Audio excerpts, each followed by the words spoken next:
Oh, here we go. Excellent connection. I believe we are live already. We are. Welcome, Yep. and welcome Yo. everybody to another episode of the Break the Rules stream. We are here. We are. All the way live.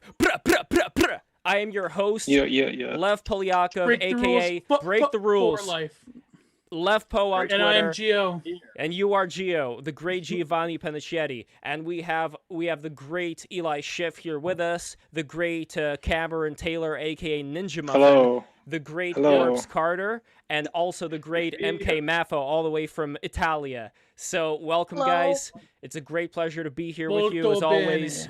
I am so honored by all the people who come on these streams and who are able to have a dialogue and come away learning something new. And today we're going to be talking about Eli's life, about the humans, the flat art, the flat graphic design. And I kept seeing that flat graphic design way before I even knew who Eli was. And I noticed nobody was really talking about it. Like, I saw it in the subway. I saw it like I'm living in New York, so in New York City, you see this stuff everywhere. And I was always bothered by it. I always thought, why exactly do I feel the way that I do about it? And maybe, before we get to that, I want to just ask Eli to tell us a little bit about himself as far as like his origin. Well, before that, let me just say that there's very few people in this world who have a mission in life that compels them to totally almost mortify themselves in order for greater and more nobler good. And Eli Schiff, in my opinion, is one of these men who has been through hell to promote his message and to further his craft. And to that, I give Eli, as a friend, as a colleague, as a fellow artist, the utmost respect. Eli Schiff. And I just want everyone to say that right off the bat. This man is a legend. This man has been wrongfully smited, and he will win in the end. Eli Schiff will win against the ghouls that are against him. So, Eli Schiff, please give us. Wait. Could use a couple Amen. more. One more thing. My man. Amen. And two more What's things. up? Two more things before we go to Eli. Thing number one: all new people, subscribe right now. We put the stream on, and we need your support. And Patreon.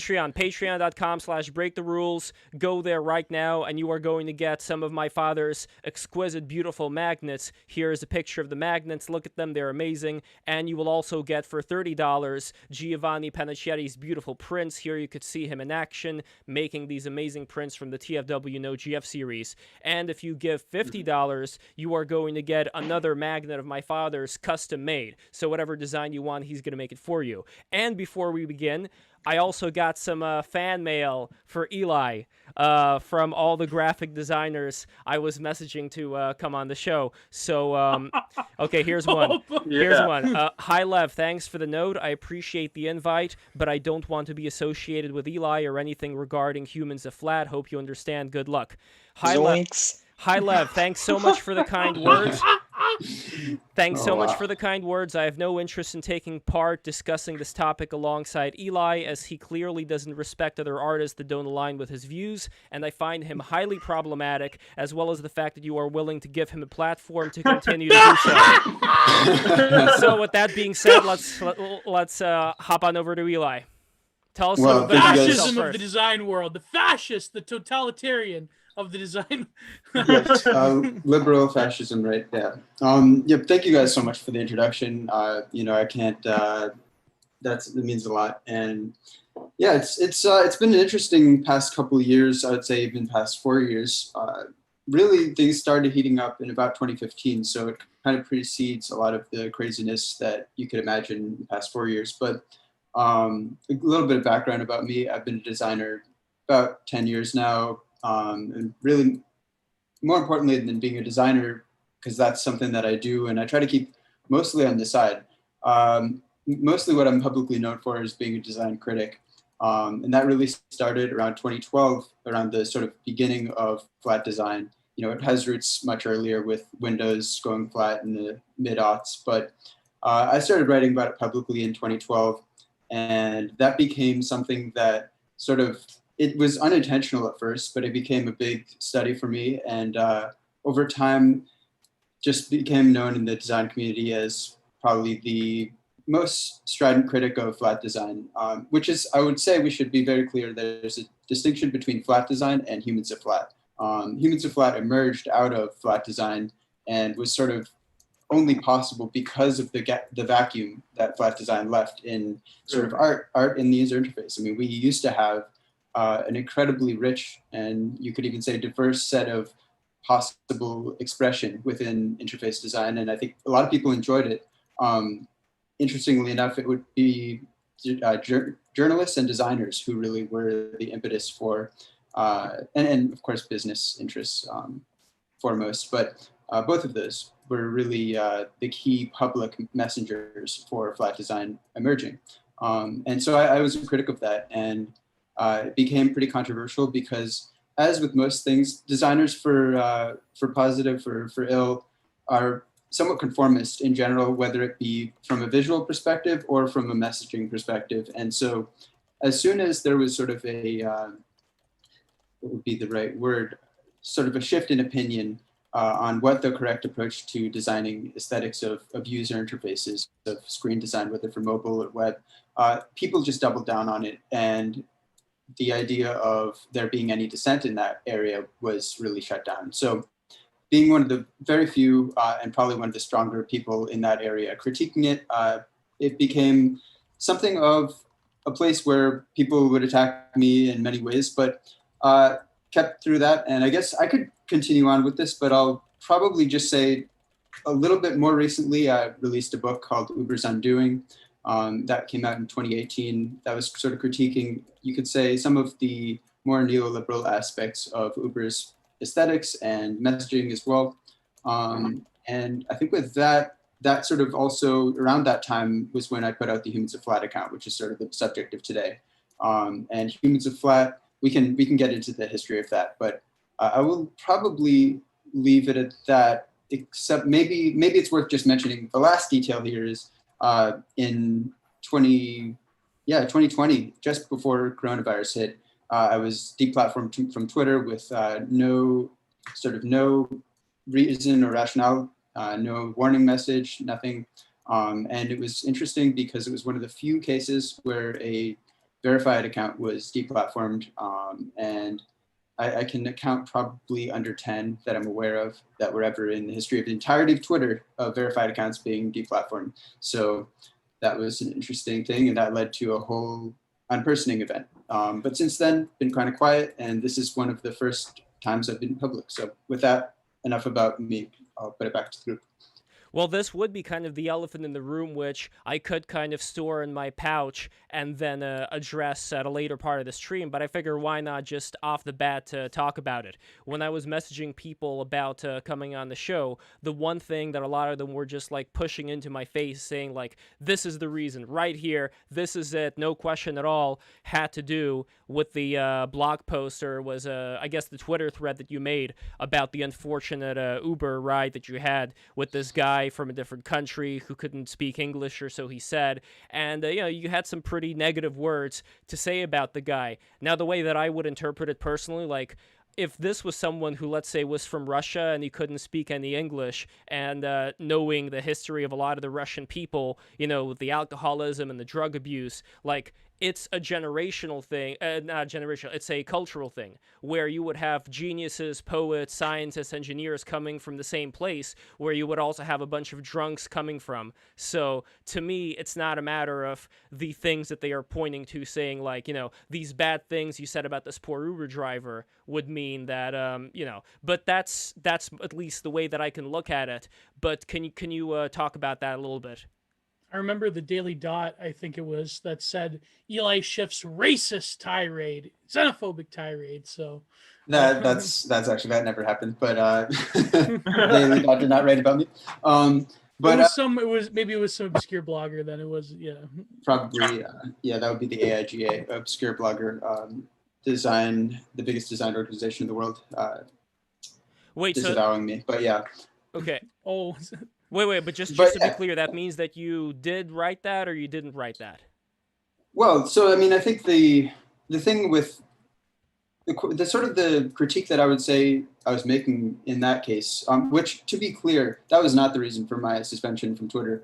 I was actually directly suspended because of a thread about a new trend that's been happening, not so new, I guess, in the past 8, 10, 12 months, called Neomorphism. And that was the thread that actually directly got me banned, which was kind of interesting.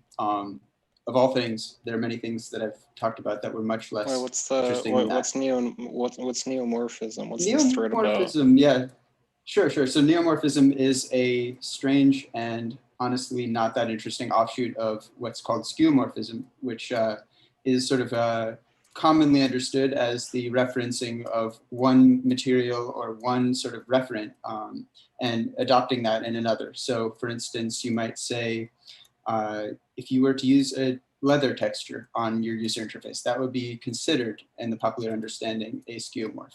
And so Can you say that word again? I want to look it up. Skeuomorphism? How do I spell that? Skeuomorphishim.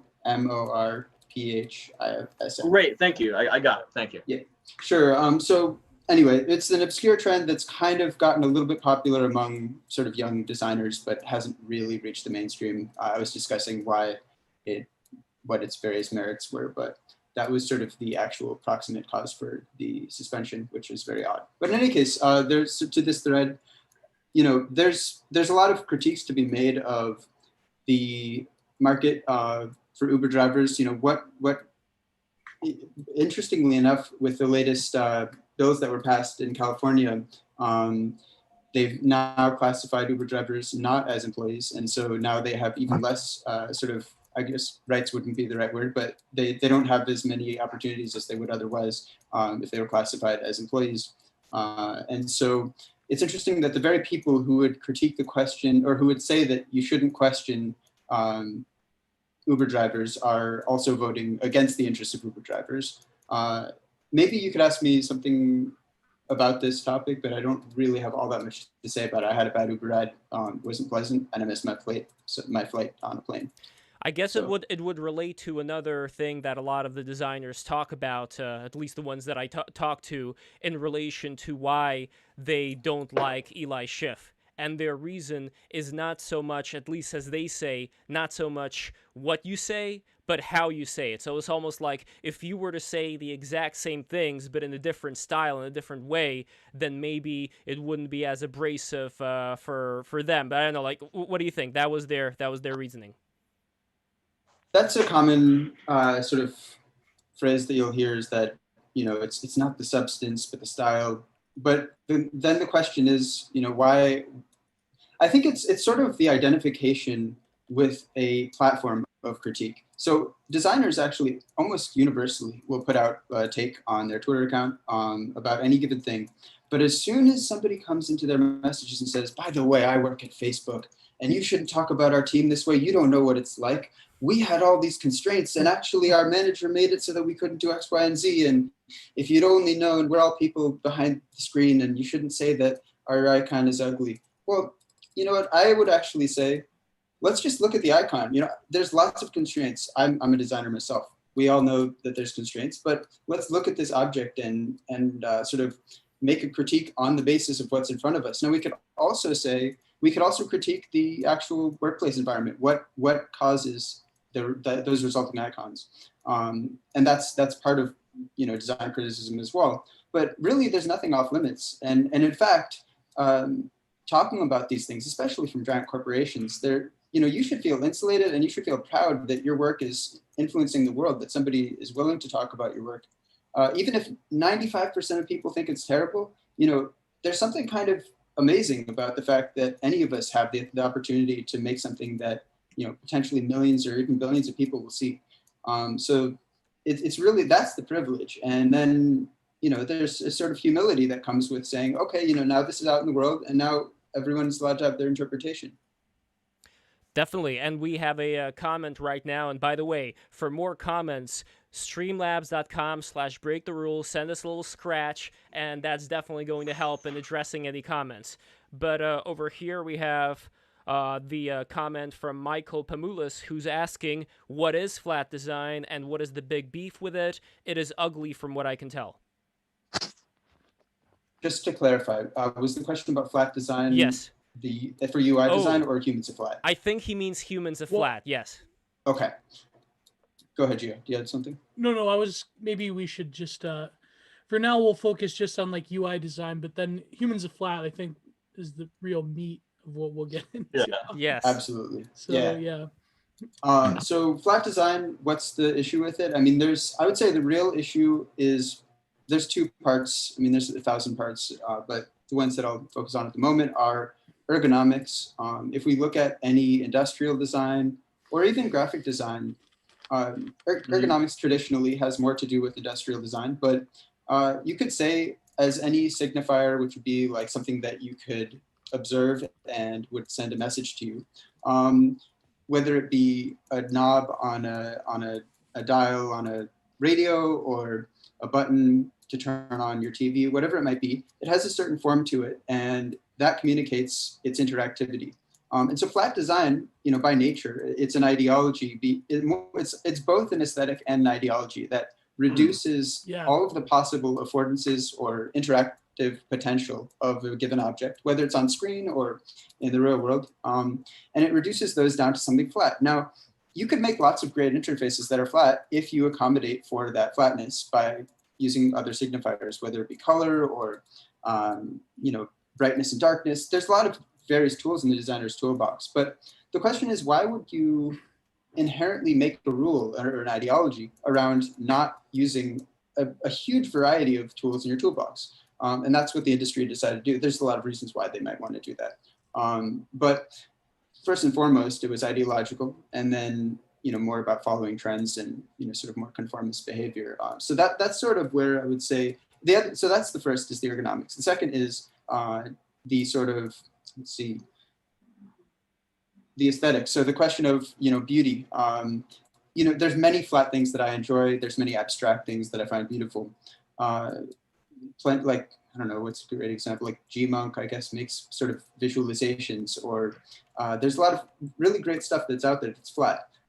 But the question is, what's actually being produced? Not what is potentially possible that you could do with flatness. What's actually being delivered? And I think that consumers just broadly were in 2013 when flat design really hit the mainstream, and even until now are questioning that decision. Why did we go flat? Why did we reduce the visual palette available to us? So that would be the second, is sort of the question of what's available from the perspective of beauty. And just real quick, the image I just posted over here, would that be an example of a flat design? So that's an interesting thing, and that's applies both to, as we'll get into, humans of flat and flat design. Now, of course, in this image, we've got sort of all these sort of flat colors.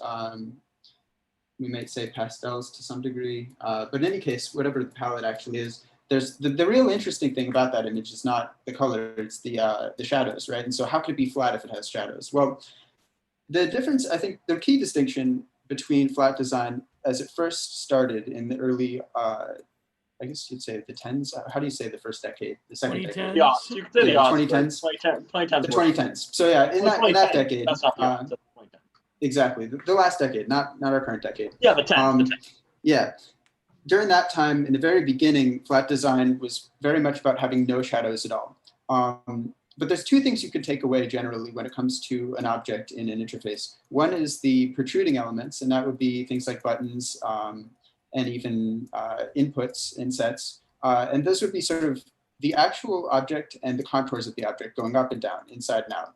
And then the other question is how light extends out, or light produces a shadow from it. So one thing that was introduced in 2014 with material design was the introduction of shadows to flat design. But what it didn't bring back from what used to be in dimensional design was the sort of protruding and inset elements, like inputs and buttons and things like that. So you would have a shadow, but that shadow would only be coming off the object into the background.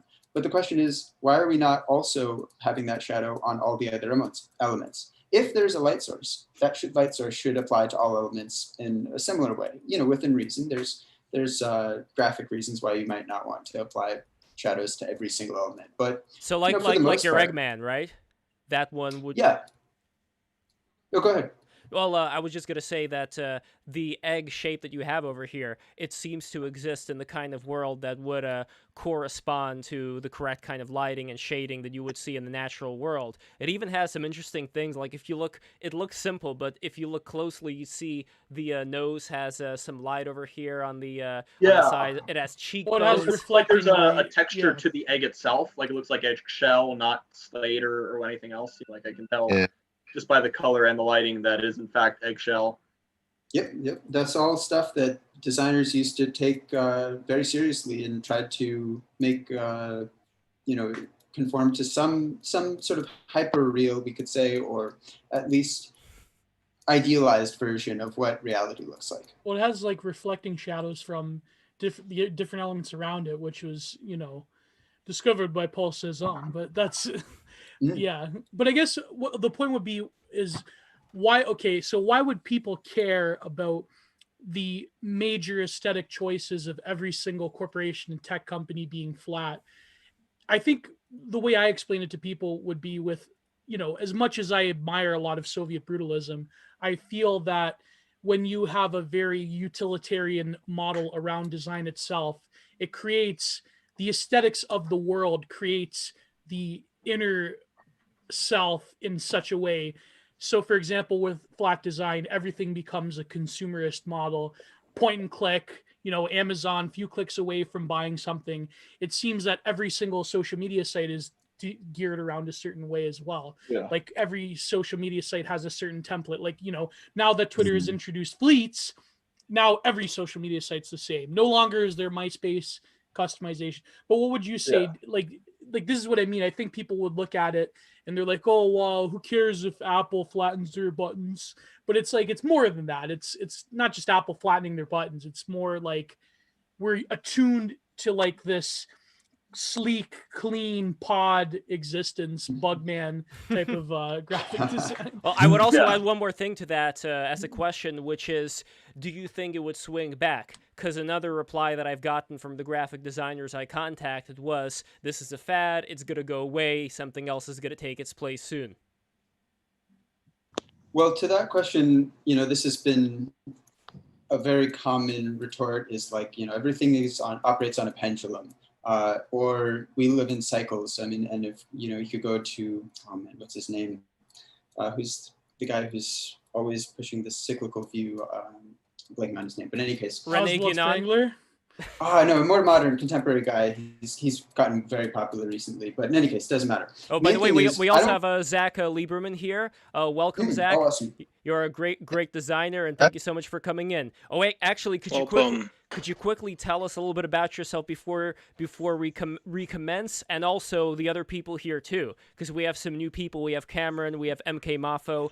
Can you guys tell us a little bit about yourself, and Zach then as well? So Cameron, start first, real quick, and we'll just go through. I'm Wacky Newgrounds game developer man. I'm 21 and I love woman. Oh, I love women too. No. He loves a woman. Hold on. One question. He made Friday Night Funkin'. I made a game called Friday Night Funkin', but more importantly, I love the movie Grown Ups. Adam Sandler. Have you guys seen that?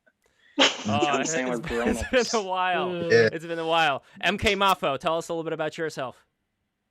Hello, I am Mafalda. I'm from Italy, and I like to animate and make cartoons. And that's all you need to know. Excellent. That is all we need to know. And of course, we also have a... What region of Italy are you from? I'm from Tuscany, Florence. Oh, okay. A Poland. Just want everyone to know. Me and Math made a game once. Me and Math, we made a video game, Ritz. Shout out Ritz. I checked it out, by the way, and it looked really cool. It's a cute little if you thing. have a link, can we put a link to the game? Or? Ritz DX coming out. Okay. Yes, look up. Send us a link in the chat. I'm going to put it in the Discord for everybody to see. And of course, we have Zach Lieberman, who is, would you say, contemporary artist? Yeah, I'm an artist, teacher. I'm based in New York. I do code-based art, so I'm running software to make animation, interactive work. I'm a professor at MIT in the Media Lab, and I helped start a school called the School for Poetic Computation that's in New York. Oh, nice. Excellent. I was checking out your Instagram. You have quite. I think it's really interesting. A lot of the digital art scene that's going on. Like I'm more of a traditional painter, but the stuff that you're doing and the stuff that other people have done that we've had on the show is quite interesting. So, yeah, it's pure abstraction, pure design, which is quite fascinating. So, cool. And Lev, maybe you want to link his Instagram. Yes, I'm going to do that right now. And well, let's get into the conversation then.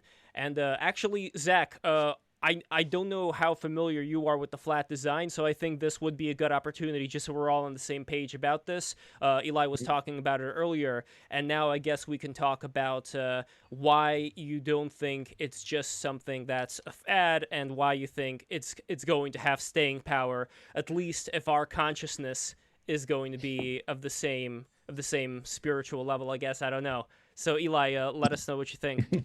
Sure. So I looked it up, and it's Peter Turchin. He's got this sort of cyclical view. But in any case, there's this idea of this pendulum that it swings one way and then it swings the other. It's going to be minimalist today, and then it's going to be dimensional tomorrow.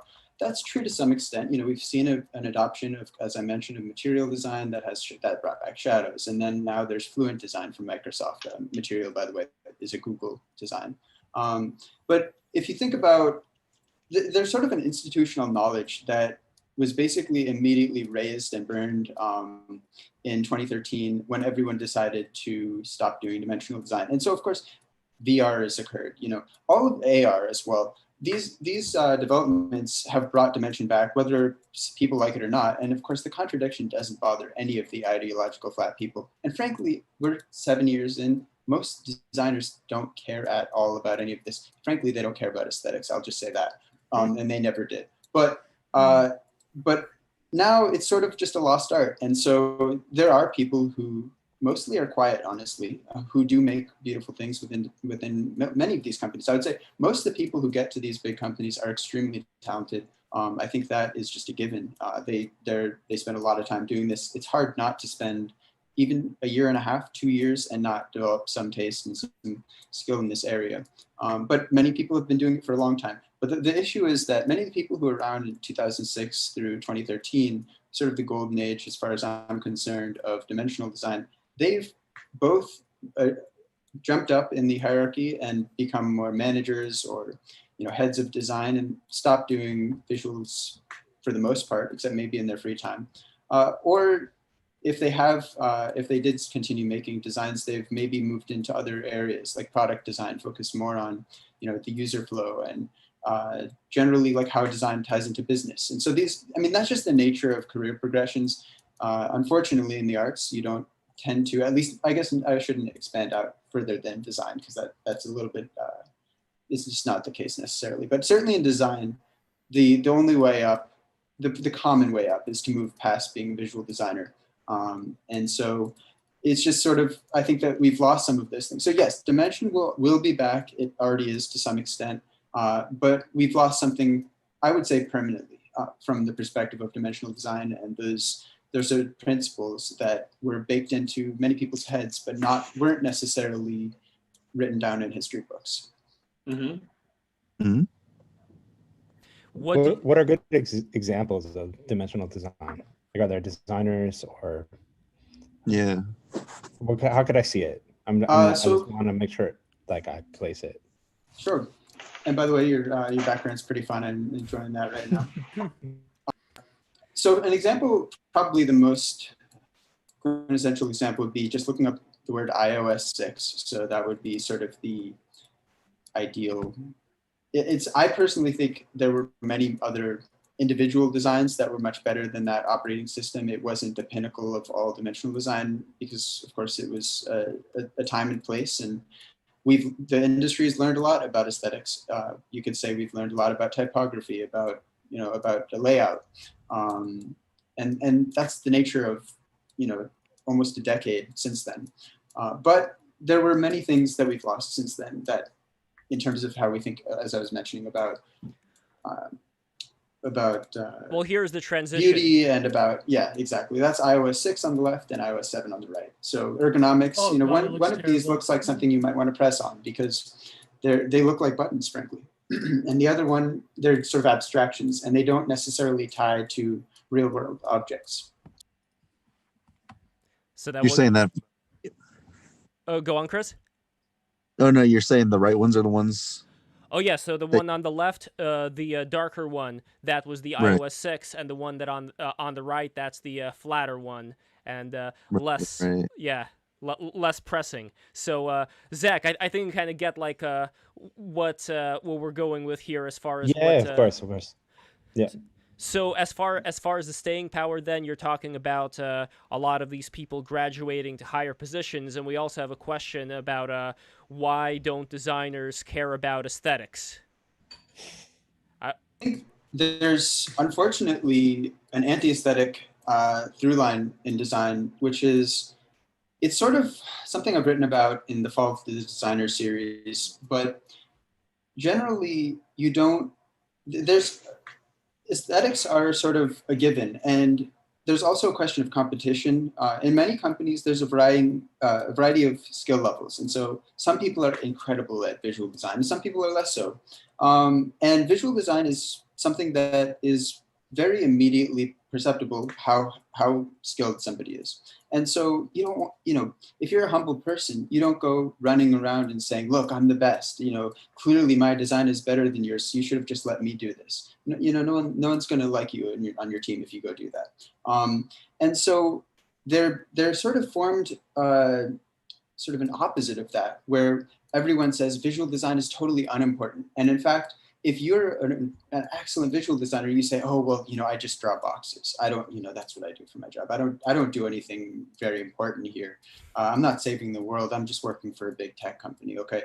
But, there's of course behind that statement is the truth, which is I'm actually really proud of the fact that everybody knows I drew this thing, and so, I mean, that's just a sort of social phenomenon. I'm kind of forgetting what the question was though. Well, the question was why designers are not into aesthetics, and I think you pretty much answered that. And we would be able to then from here move on to the humans of flat, which is the extension of flat design. And after that, I also want to compare that to the Newgrounds stuff, because a lot of the Newgrounds, we have a lot of Newgrounds people here, and a lot of the Newgrounds stuff. It's... represent. Oh, yes. yeah. I'm also on Newgrounds. Shout out Tom Folk. Shout out, shout out. I love Yeah, Tom. yeah. Tom is great. So Brother. when it comes to the Newgrounds stuff, what did we have growing up? We had Macromedia, Flash, now it's Adobe, but we basically had this program with vectors where there wasn't that much chance to do a lot of textures, so we were working with pretty flat things and attempting in one way or another with the animation knowledge we had to. But if you look at something like Bitey of Brackenwood, it's like they took the limitations and they push it to the absolute limit. They really like now. I think with the software, it'd be a bit easier to make something like Bitey of Brackenwood, even though it would be very difficult. But even at the time, like that was like seeing Disney tier animation, like theatrical tier animation on a tiny browser was really, there's nothing like it. Well, this was also because the creator, Adam Phillips, who I had the honor of meeting back at the Annecy Animation Festival in 2006, he was a Disney animator. Like, he was from that old school draftsmanship, and you could instantly tell that, like, it really didn't matter what tool you gave the guy. He, like, talk about aesthetics, like, he was aesthetics all over from head to toe. Yeah, and it's so cool to, like, it's a bit like, like you lose none of the power from the way you saw it. Because when I first saw the Bitey videos, that was like back when like the Newgrounds player was like physically smaller. It was like a smaller window. Yeah. And now they got a new player, which is really, really something, and it's still just as good. Nothing was lost when the player was smaller, and it's still amazing. Definitely. And when it comes to contrasting the kind of styles that, you could say that Bitey was influenced by Disney, things were influenced by Warner Brothers, Cartoon Network, so like Dexter's Laboratory probably, all video games, anime especially, all these things went into creating this. And I want to contrast that with Humans of Flat, that I see, like, I never, ever saw anything like Humans of Flat on Newgrounds, and I think that there's a reason for that. So, Eli, maybe before we go on, maybe we could just, like, open up the panel to what they think of flat design in general Sure. before we'll move on to humans of flat. Let's start with Cameron.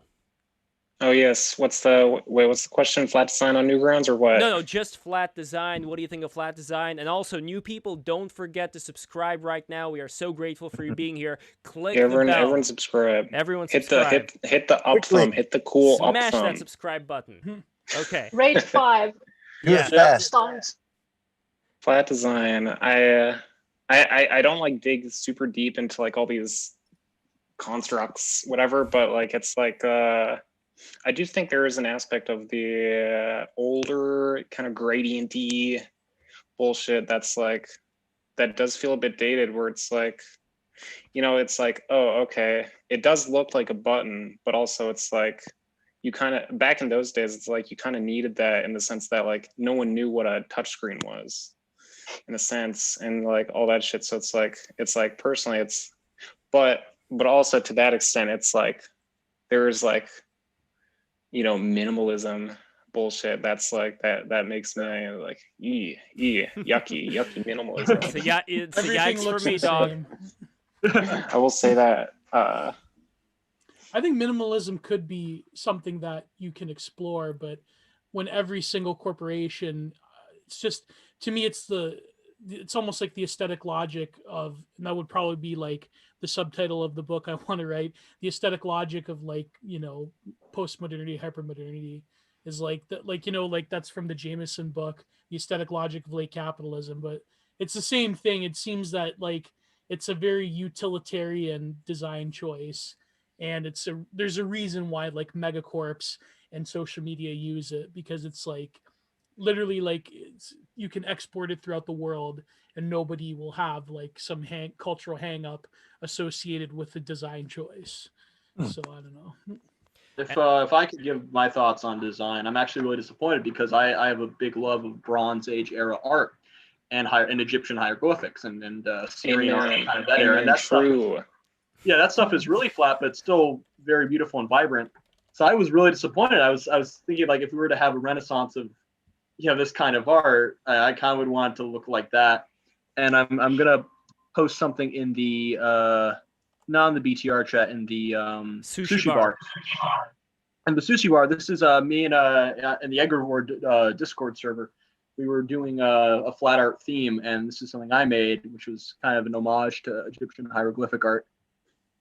Right there. Let me repost it. Yeah, so you see, I'm not taking any chances after the last stream. Okay, here we go. Yes. So here is the. Well, is that flat? Is that flat art or is that bas relief? Right, like that has dimension. Yeah, well, that's also shows it's a really that when I drew this, I had no access to a scanner like I do now, so it's a really awful quality picture. But I absolutely love hieroglyphic art, both Assyrian art and ancient Greek art. Well, let's ask Eli. Eli, do you think that either this or this is flat art? So this gets, I think neither of them are flat art. Really? One is a bas relief, so that's, you know, inherently, because I guess they would chisel it. I'm not a historian on that period, but you know, it's clearly got dimension in it. Light is, you know, dealing with that surface in a certain way. And the second one is obviously, I would assume, some sort of pen, maybe ink. And it is flat in the sense that it's paper, but I guess pencil art would be flat in that sense. Flat design is not so much the medium of paper or screen. I mean, in fact, everything on the screen, as screen technology is conventionally used currently, there's, you know, various new technologies that are making other things possible, but generally, all things on the screen are flat, and they're an illusion of dimension. So flat design is the ideology that sort of emerged, and I would say that's generally how I would frame it. Not so much that it's flat physically to the touch, so much as what is it portraying, flatness or dimension. Eli, I really would like to ask you something. Curious for Eli, like for flat design, can it have black outlines around it and still be flat, or does it have to have that non-silhouetted, just like the shapes kind of go into each other? Like go ahead. Well then. Oh no, I was just. Yes. Does that count as flat design? Like if those characters that were on like the thumbnail border for this video that I saw like promoted, it's like if that has like black outlines around it, does that cancel out this like subsect of flat art, or is this because it's still using the same design?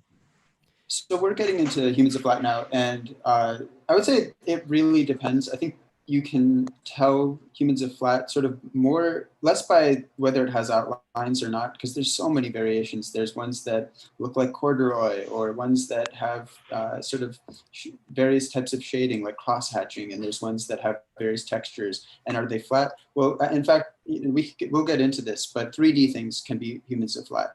Photography can even be humans of flat, because, and I guess since we're here, I may as well just say it. Humans of flat design doesn't mean the people are flat or that the actual medium looks like flatness. That often is the case, and that's fine. But humans of flat is a historical connotation which refers to flat design occurring and humans being something that was interjected into the interface. So humans of flat design means flat design occurred, and then people, designers, illustrators, inserted humans into those flat designs. It doesn't mean the humans are flat. Many times they are. But to your question, it could have outlines. It's more to do with the ideology and all of the things that are part of that ideology than it is to do with the actual medium or the technique of rendering humans as being flat. There's something I want to ask you about said ideology. There's a really good video called "What Defined the 2000s" by Knowledge Hub, and basically he says that the 2000s were defined by things being over the top. A lot of like flashing lights. You see this in movie trailers. There's a lot of like bombastic orchestras. And I was just looking at the old, like the old Chrome logo, the old Pepsi logo, and they look wet and they look shiny, like they're reflecting light, and they don't look flat design at all. And this kind of video explains that, you know, the 2000s could be everything that was over the top and bombastic, and the 2010s could be everything that was like wee, kind of minor. And you see this with like the rise of kind of like, you know, folk pop, hipster culture, stuff like that. Why do you think this ideology came about in the 2010s to want less, to want things quieter, less kind of flashy, less aesthetic? And also, I don't know how Kurt Eichenwald made it out of the 2000s alive. But anyway, let's go to Eli. Are we about to get into tentacles here? I think humans of flat, it's kind of, I don't know, it's in some ways it is toned down, but in other ways there's very garish pastel color choices, which we could get into. You're right. It is very garish, but I'm also noticing like in the aesthetics of people, like there's a lot of not very attractive looking people. There's not a lot of muscle bound men. There's not a lot of, you know, like conventionally attractive women. There's a lot of like, you know, there's a lot of obesity I noticed, which well, that's the point. That's the whole point. Well, and I wonder how this came about, and I'm wondering if this 2010s divide that I'm talking about might have like played a role in it. Well, it's like a destroying of archetypes, where you would have certain archetypes that you would see back in the 50s, where they had like flat type art, like on the cereal boxes in the commercials, but you knew like what symbolized the woman and what symbolized the man and so on and so forth. And even emotionally, like you would have certain emotions that would come out of these characters that don't come out of these flat design people who seem to be devoid of any emotion whatsoever. Well, so Eli will respond, and I'm curious to hear Zachary and other people's thoughts on this. So. Yeah, absolutely. Yeah. One question I would have is like, what is the relationship of tools with the design style? So, for example, you know, Flash has been mentioned, and obviously Flash has a really strong, you know, had a really strong aesthetic impact on people's work and sort of suggested a certain style of motion, a certain style of graphics. Then you have, you know, I mean, I could see things like Photoshop layer styles and, you know, people using Sketch or Figma. Like, how do the tools impact the design language, and do they reflect aesthetic concern? Do they shape aesthetic concern? You know, what can we trace changes in? We're talking about like the difference between 2000 to 2010. Is it a difference in tools? Is it a different in taste? You know, that I'm really concerned with tools. I would be really curious to hear more about that. I think some of the Newgrounds people should speak up on this, because I feel like you guys have a lot to say on, you guys have been doing this for a long time, so definitely. Notice the past tense with Flash though, the quick. Oh, I'm sorry. Unfortunately, All right, end of an era. End of an era. Yeah, it was something I was talking about earlier, or a few days ago, or a week ago. At least with in the context of games, of the fact that like certain Flash games had the art style and like designed. Whoa. This is kidney, by the way. This is bison kidney. But go on. Scrumptious, quite scrumptious. I would like some of that. I like that in the burger. Oh boy. But like certain Flash games had like a design aspect. Like Alien Hominid. That only looked that the way really it made did. its bones on Newground, didn't it? That was the major game. Yeah. Mm-hmm. Yeah, that kind of happened because like Flash was this tool where like animator and programmer like came together, and like the animator knew a little bit of code, and like programmer Tom Fulp knew his way around Flash, and like so it turned itself into this like highly animated little run and gun, and like that wouldn't like compare it now, it's like without a lot of work, something like that wouldn't be as accessible through like something like Unity. I'm going through it through like the context of games, of like all these different how different softwares kind of influence different like design decisions and like that, or like I guess one of the closest examples you have is like Cuphead, where it's like that super animated. Mm-hmm. And of course they had to do like a lot of work on that, but it's like well, that was paper. Cuphead's impressive. That was not that visual was at all. And all that. I think even just finding exploits in technology in the early days really got people a long way. Even people that don't necessarily have technical skills. Like, I know this is like a totally stupid example, but this is like within keeping of the BTR lore. But Chris Chan, you know what he used to do? Yes. He used to take his drawings, he would scan them, he would like record them with his like PS3. Yeah. And he found a way to point and click in Microsoft Paint, so he would like insert the texts like really jarbled, like because he didn't know anything about how comic artists do the actual bubble text, but he would like insert the bubble text everywhere, and that's the way, because he couldn't like physically draw. And the letters would never fit. The letters would always carry over to another panel or something like that. Well, even just something like Logan Paul finding out how to click the button an extra way on the Vine video got him like so many hundreds of thousands more views than his brother. Like, stuff like that, I feel is like, there's always a back door in technology. Like, I don't know, maybe you guys were around in the early days of Newgrounds. I have two friends who are like really into this, and they said that the very limited Flash tools you had, it's like you had to find different ways to like layer and actually like put out a decent product. Yeah. So, I think it definitely forced people to like figure out how to do things. Like, it was just a matter of like, I'm going to do this. I just got to figure out how I'm going to do it. Yeah. It's very sad that Flash is gone, because now it's there's going to be so many projects now where there's hidden little Easter eggs that you can't click on anymore to see little disguised penises all over the screens. There's so many old cartoons. All these penises lost. It's very sad. Someone in the chat, everything is going to be busted. No. Someone in the chat asked, "Who's Chris Chan?" That's like the worst question you could ever ask someone. Boo! How could you say that? Oh my god. Well, it'll open you up to a different world. But anyways, so that was a very interesting question, Zach. I think it is true. Even in the art world, I feel that different tools, I'm not a digital artist myself, but certainly my work has been influenced by digital, like, meme culture. And that's sort of like getting off topic, but I feel that maybe Humans of Flat Design, it's the same way. It's sort of like, to me, it feels like it's more than a trend. It's more than an art movement, because it has, in my opinion, Humans of Flat Design is a synthesis of not just design choices within the tech world, but also our aesthetic choices that have stemmed from a very, very long history of abstraction, from going from, Cezanne to Picasso to Georges Braque to even right up into Keith Haring, pop art, Liechtenstein. but they were doing something different. I feel that Humans of Flat Design is doing something fundamentally different from people within the art world who are trying to express a more polymorphous form of subjectivity. To me, I look at Humans of Flat Design, I'm looking at a corporatized subjectivity, a neoliberal subjectivity. So I don't know, maybe Zachary and then Eli and other people can comment.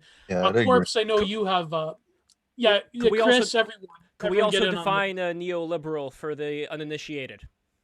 Well, to me, I would say that, it's like postmodernism. It's like a term that nobody can put down. But basically, it's the fundamentalist view of not just economics, but also the post-war Western social world being spread throughout the rest of the globe through globalization, like a total cancer. Yeah, so it's cosmopolitanism and globalism. And also, I would say key parts of it. There's a great book I would highly recommend, and maybe Lev, you could throw it in the chat, called Deculturation. I'm reading this right now. It's by Thorsten Botz Bornstein, The New Aesthetics of Deculturation, Neoliberalism, Fundamentalism, and Kitsch.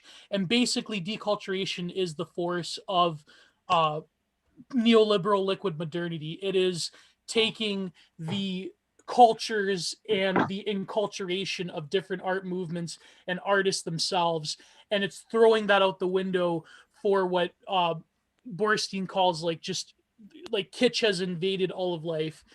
And this is because there are various logics to that have stemmed from globalized corporate modernity, where everything has to be a way of selling everyone throughout the world a similar products, but not just selling it, but selling identities themselves. And therefore you have to gut originality in culture if you want to expand a certain singular aesthetic logic throughout the whole world. And I feel that Humans of Flat Design is that logic, because literally you can import these multicultural misshapen figures throughout the whole world, like some kind of MRE that you can plant in a war zone. Yeah. And it's like a vegetarian MRE that has all these dietary considerations and bugs. And well, a lot of them are bug protein. So it's it's similar. It's similar to this one MRE that Steve 1989 reviewed, where it was the first. It was from 1999. It was the first total multicultural MRE that you could just plant. But people don't know it means meal ready to eat. It's the bags of food that they give out to war zones and all that. Yeah. And to me, it's almost countries have different MREs. Exactly, but this is the first universal one that the UN came out with. To me, I equate that with Humans of Flat Design, because if you need a quick and easy and cheap corporate design that can deal with these various problems with different cultures, to me, it just flattens all those distinctions. And this is my thesis on Humans of Flat Design, why it is the aesthetic choice of hypermodernity, because you could put it anywhere and it's very polymorphous, and it just totally destroys culture the way that Hollywood totally destroyed culture with globalization, in my opinion. And so that's also another worry I have, that I think obesity is a problem. I think general unhealthiness is a problem. I think people I think we need heroes like Conan the Barbarian, or kind of 80s action heroes in a way, but definitely something older than that. And that's kind of what bothers me with these flat design. It's it's like you're settling for less. So it's oh, everyone looks like a horrible misshapen blob. I shouldn't try to improve myself. I'm worried it sends that message. But also, deculturation also takes unique cultures and then flattens them down into a paste where they're just trinkets you buy when you go to a cheap vacation to Mexico or wherever. Or if you're in England, you go to a cheap vacation in India and you buy some some local trinket. That to me is almost a similar aesthetic logic. Or even in phrases, I would argue the words used today, like the people of color, for instance, are saying black and brown people. It seems like people are just mushed into particular categories and kind of robbed of their particular ethnic, much more interesting nuance about the culture. Like there's a lot more to a culture than just clothes and food. But neoliberalism often reduces it to just clothes, food, and and morality too, and how you yourself should be moral by really, really liking or supporting or giving money to this or that kind of person. Yeah. Chris Hastings in the chat. Chris Hastings in the chat says the Canadian MREs suck. I don't know. I thought that Steve 1989 said the Canadian MREs are pretty good. Maybe they do suck, but I don't know. I heard some of the American ones are pretty ghastly, but that's the sausages. The American ones have these stupid sausages that everybody hates. It like the sausages of death. They're or called. the Vomlet, the early 2000s Vomlet. So we totally destroyed the topic. So maybe if you Zachary and Eli, you could get in on this, but sir, I'll shut up for now. This was just my spiel about humans of flat design. So forthcoming book, hopefully with Eli, forthcoming book. So yeah, I mean, I think one thing that I always think about with big tech companies is that they're just the investment they have in storytelling, and I haven't really thought about it from a design sense. So this is a really, for me, an interesting conversation. But I think a lot about it because I work with, augmented reality or machine learning. And I think one of the challenges is that these companies have a very strong interest in promoting a narrative, right? They want to have a conversation around machine learning. They want to set the terms of the conversation. They want to set the language. And so I think it's really important to be aware of that and to maybe not outwardly reject that, but to say, okay, I'm an artist or designer. I have another opinion about that. I want to tell a different story with these technologies. So I think that there's an interesting question about storytelling. I will also say that there are illustrators who do really great work in this style. And I think a lot of times what we might be responding to are sort of these are not the illustrators that we love. These are kind of knockoffs, and that they're an approximation of something that is aesthetically really interesting. So for example, I think of Jocelyn Tsai as like an illustrator whose work I really love. I'm going to paste it in the chat. And she draws these flat human forms. I mean, it's different, but it has a kind of, very like flat vibe to it. But it's, for me, like really aesthetically interesting, and the compositions that she's doing are I find really fascinating. So I wonder if one thing that we might be responding to is that it's almost like a kind of copy of an art style, or it's an approximation of an illustration. Yeah. I was going in line with that, where it's just like, I feel like when I see these designs, and my general idea is it's kind of just, flat design is very bland to me. It's very boring, but I can understand, I guess, from a corporate design point, like why they enforce it. Because it's like, I can only imagine there's so many art graduates that are not the greatest, but they could all probably sync on to like this one easy globable kind of like format. It's very like, hey, you can't stylize. It's all right. We got this style that, everybody's working with this. It's like a very it's very corporate, like you were saying. Well, Eli, go on. Oh no, just. Well, Eli also. Stop me. Well, throw some of her work in the chat. I did. I'm looking at Jocelyn's work. So here is one example over here, and I feel like as much as I'm shitting on flat design, I feel that Jocelyn's work here is different in that it's responding to a tradition of pop art that has been around since at least the late 70s. I'd argue in a certain way that Rebecca Sugar is also kind of flat art, even though it's technically not flat, but it's flat in the spiritual sense. Yeah, but like what I mean is like it comes from a tradition of things like pop art and graffiti art and urban art that had to be replicated very quickly with a lot of the posters and the graffiti scenes.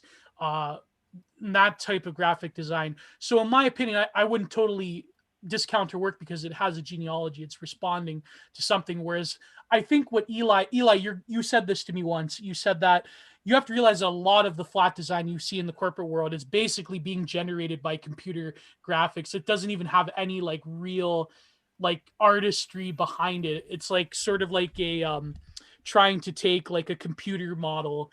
And some artists have done that. Like, for example, Gerhard Richter, he did that with stained glass, where he took computer-generated numbers and he made stained glass windows. But, like, this is, like, pure, like, corporate bloodsuckery compared to this stuff. And, I mean, a lot of people, they can discount this kind of minimalist art, and they're like, oh, that's shit. That's not real art. But to me, I'm just saying it has something more to it than a lot of, like, corporate flat design. I don't know. So I don't mean so Zachary, don't think I'm shitting on your friend. And by the way, Zachary, I know I've seen your work before because you were in MoMA, if I recall correctly. So I've seen you around.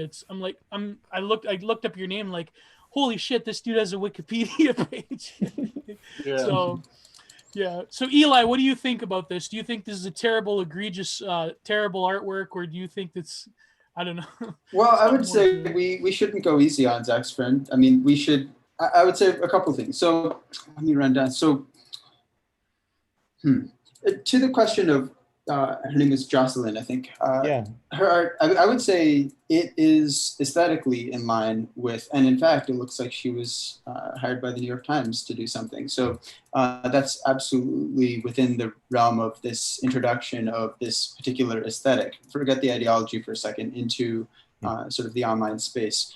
But the question is not so much whether she's a talented artist. I mean, it looks like she can grasp form and certainly has a good sense of contour and composition. Of course, these are all, these are just, there's a de-skilling that has definitely occurred with Humans Are Flat, where designers and illustrators employing it may actually not even have an illustration background, may not have much interest, frankly, in that area. And so that's the case. I don't think that's the case with your friend Jocelyn. But I will say the general ideology of removing sort of specific humans, and this doesn't, I think somebody mentioned this idea of having sort of masculine, muscled out people as an ideal. Yeah, I basically said I kind of long for more aesthetic men and women.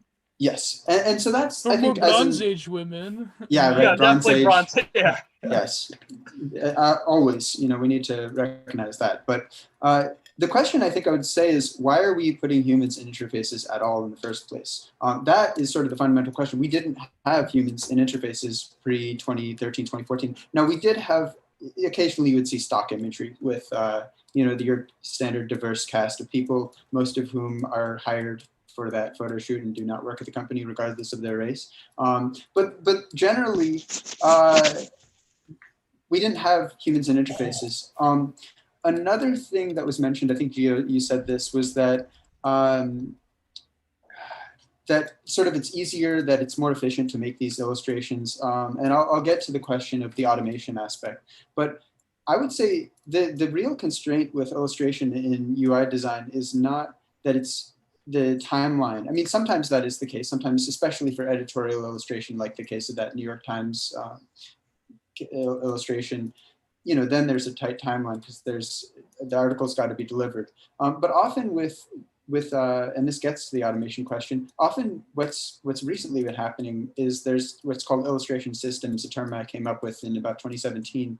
But you can no longer access the record of that because my account, Eli_Schiff on Twitter, was suspended. But in any case, illustration systems emerged from what's called design systems, which has gone on for 20 years, but has really solidified into a movement.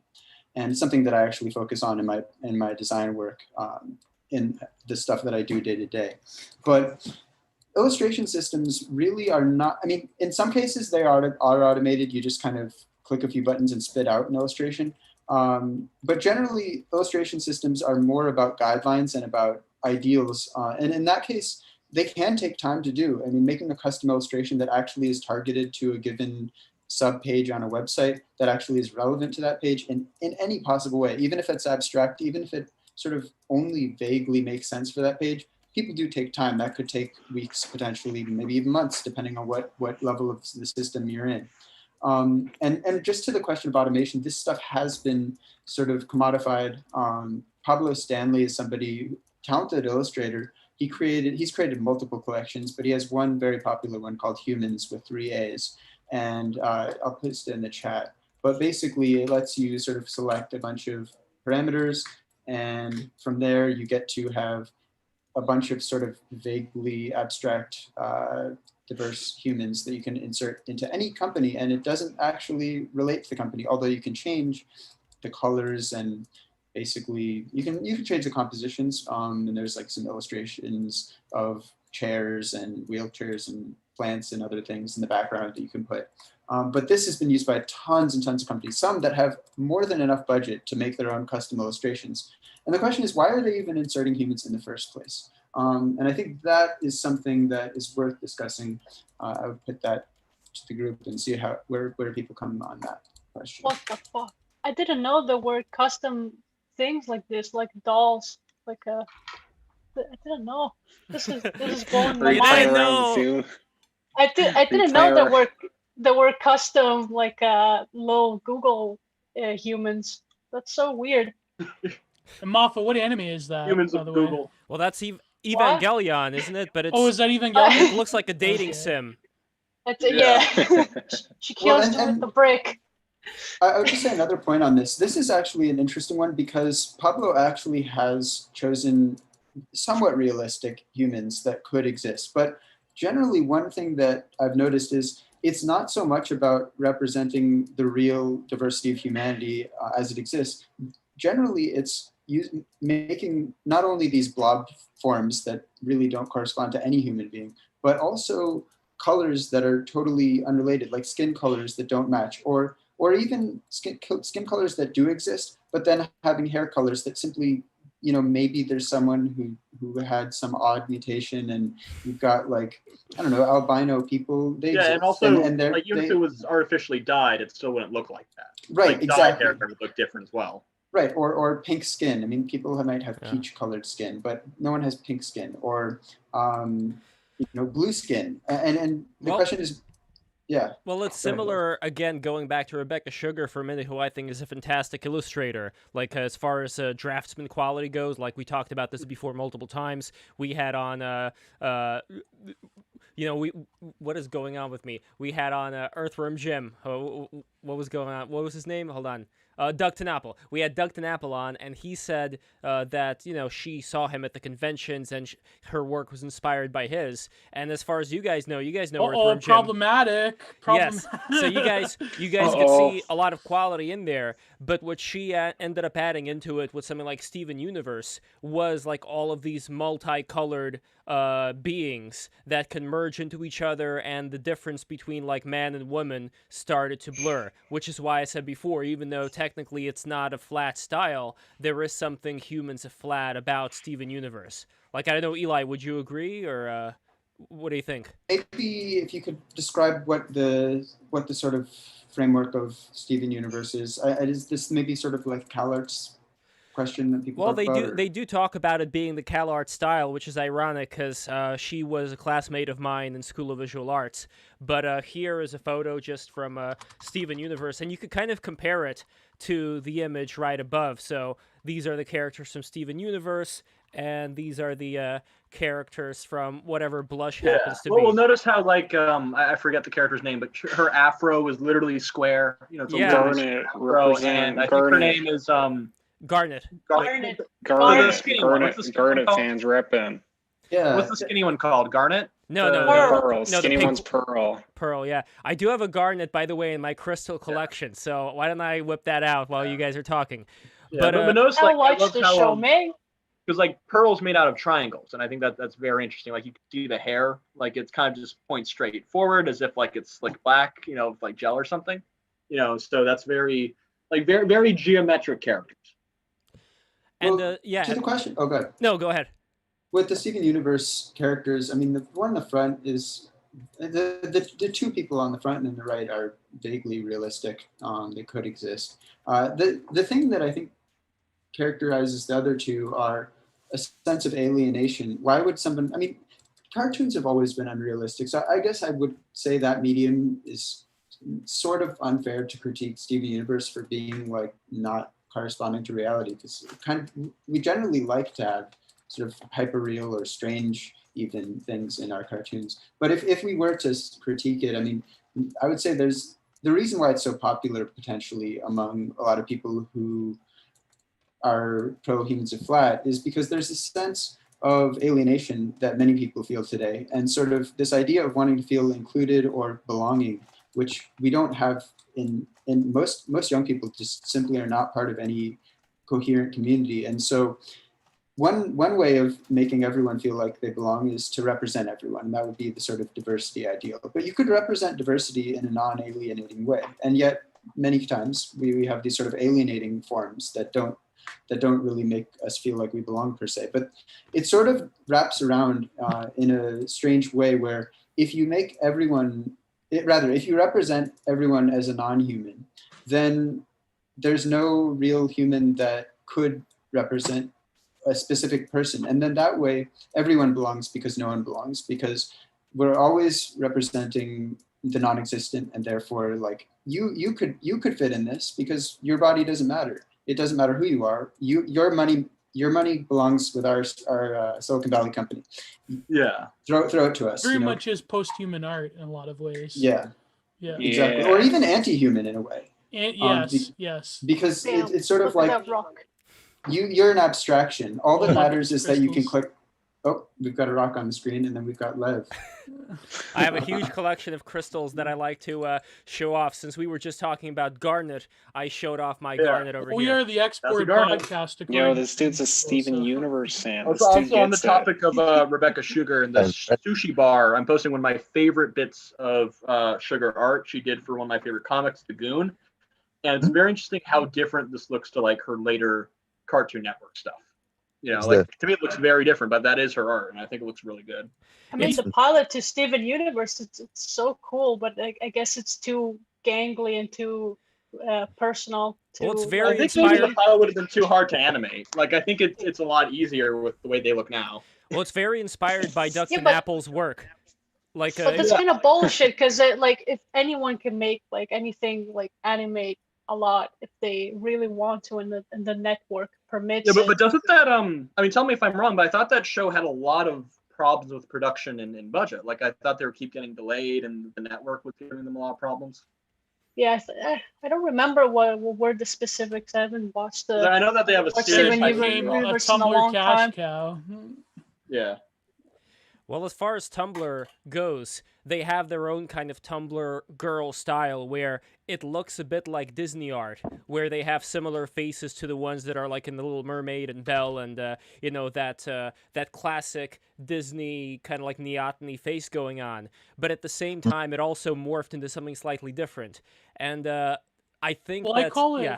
What do you call it? I call it like the post Tumblr aesthetic that is very similar in some ways to flat design, in that you have a lot of neoteny combined with anime, combined with traditional Western animation, and you have like this sort of eclectic mix that defies any sort of specific aesthetic consideration to make like it's very much like I would call Tumblr girl kitsch, where it's very pretty, like pastel-y type first year art school type of art, put it that way. And it's got like no coherent influence. It has like borrows from like anime and borrows from Disney and all this different stuff. So yeah, it is very mishmashy. That's some of the best funny bad fetish art though is on Tumblr too. Oh yeah, no doubt. Didn't they ban pornographic content though? Well, yeah, we were saying before. They all came to Newgrounds. Yeah, they all either came to Newgrounds or they came to Twitter. All the cool people came to Newgrounds. All the shitty people came to Twitter. Porn on Newgrounds for a while. It's a little disappointing. Well, we have a comment from Scum-Sucking Slimer. I love saying that name. Western cartoons are just plain ugly. The West needs to start wholesale exacto copying Japan in the same way Japan copied the West to jumpstart it to cartoon tradition. What do you guys think? Yeah, I don't really agree with that, because there's so many cartoons out there. You know, some of them I think look pretty nice. But like one of my favorite cartoons is Super Jail. And that's a hideous fucking cartoon, but I wouldn't change it for the world. Oh, I wouldn't call it. If I were to make that like more attractive, no, that doesn't count. That does not count, because I think if we're talking about people like that, like Jenny Tartakovsky, Craig McCracken, if we're talking about like the OGs as well as Christy Caracas, I consider him. He's the creator of Super Jail, to be a part of that. Like he's part of like the OG New York animation community that I grew up with, and like these people, they are rare, they are one of a kind, and we're talking mostly about like the overarching style that I see. Okay, so not like, Western animation of the whole. Like Thundercats, like the new Thundercats. Okay, yeah. Or like Teen Titans Go or whatever, like that type of cheap flash. Butch Hartman might be like the Western flat design king. He's got Oh god! I'm gonna show you a cursed image of when he drew Naruto. Let me see if I can find that. You need to see this. He drew Naruto. Oh my god. Also, have you noticed for a guy who's like his bread and brother's flat design and geometric shapes, he can't draw straight lines anymore? I wonder what happened. Like some kind of war wound or something, some kind of stroke. Here is the Naruto one. Pressure doesn't work. Okay, cursed or not cursed? Yo, you're killing it with Naruto there, dude. It's funny because I think this isn't as bad as there's something about the pressure that doesn't work. I don't know how to put it's self-putting. That's about the lighting. Stuff. Like the lighting, I don't get what they're in front of. Chester's lighting. It's like really when they tried to get Mobius to do Batman. It's just not going to work. Why would you want to? Like, I kind of like the 2000 aspect of the picture, like the gradient. I kind of like that, but I don't like the line work.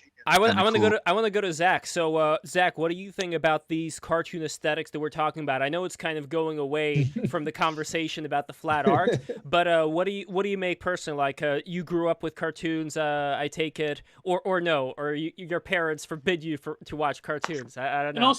And also Zach, explain what you're doing artistically at the moment. Yes. Like, what is but I grew up with cartoons. Like I think I'm like 20 years older than all of you guys, so. I grew up with cartoons, but we probably didn't grow up with the same cartoons. I don't know. I mean, sorry, what was the question? What am I doing now? Well, yes. What are you doing now? And also, what do you think about these cartoon styles, these aesthetics that we're talking about? I mean, I don't know how to respond to the statement about America needs to copy Japan or Japan copy America or whatever. Like I don't have an opinion about that. I think that there's a lot of really interesting things happening. I love actually Steven Universe. Like my daughter really loves it, so I watch it with her. She loves it, and it's been super awesome to get into a new show. I don't know. In terms of what I'm doing now, I do animation, right? I'm really focused on movement, and I come up, the reason that I was so excited about this, like the reference to Flash and thinking about Flash, is that was for me an entry point, and I got into coding through Flash, and it kind of opened up a door for me. And there's a whole generation of people that are like that, where the moment you could write a line of code and just see something move, that was exciting. And that's what I do. So I write software, I do interactive work, augmented reality. I post a lot on Instagram. So I think one thing I think about is how this flat design becomes, how there are certain styles, like certain mediums, whether it's like maybe the website or interface leads to a certain kind of style. And on Instagram, you see a lot of kind of similar styles where people get excited about something, whether it's a plugin, whether it's a color palette.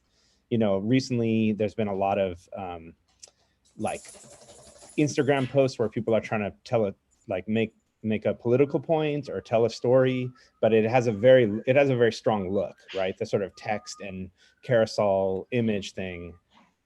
There's and I think about that, like there are these fads that happen, and how much of that is because that's like of the zeitgeist of the moment, how much of that is the tool, how much of that is the platform, and that's what I do. And would you see it as a net positive or negative? Because to me, I almost, and this is the criticism I have of people, the Instagram generation, a lot of people that I know who are into fine art, it's almost limiting in the sense that you have to compete with certain metrics of like what is going to garner an audience, what's going to garner eyeballs, what's going to, what I would like to call grammable kitsch is very prominent, like the very flashy color palettes. And yeah. You see it if you say that again. Grand Belial's kitsch. Grammable, like when they say it's grammable, like this photo or this artwork is grammable. I like to call it grammable kitsch, and like it when you see it. A lot.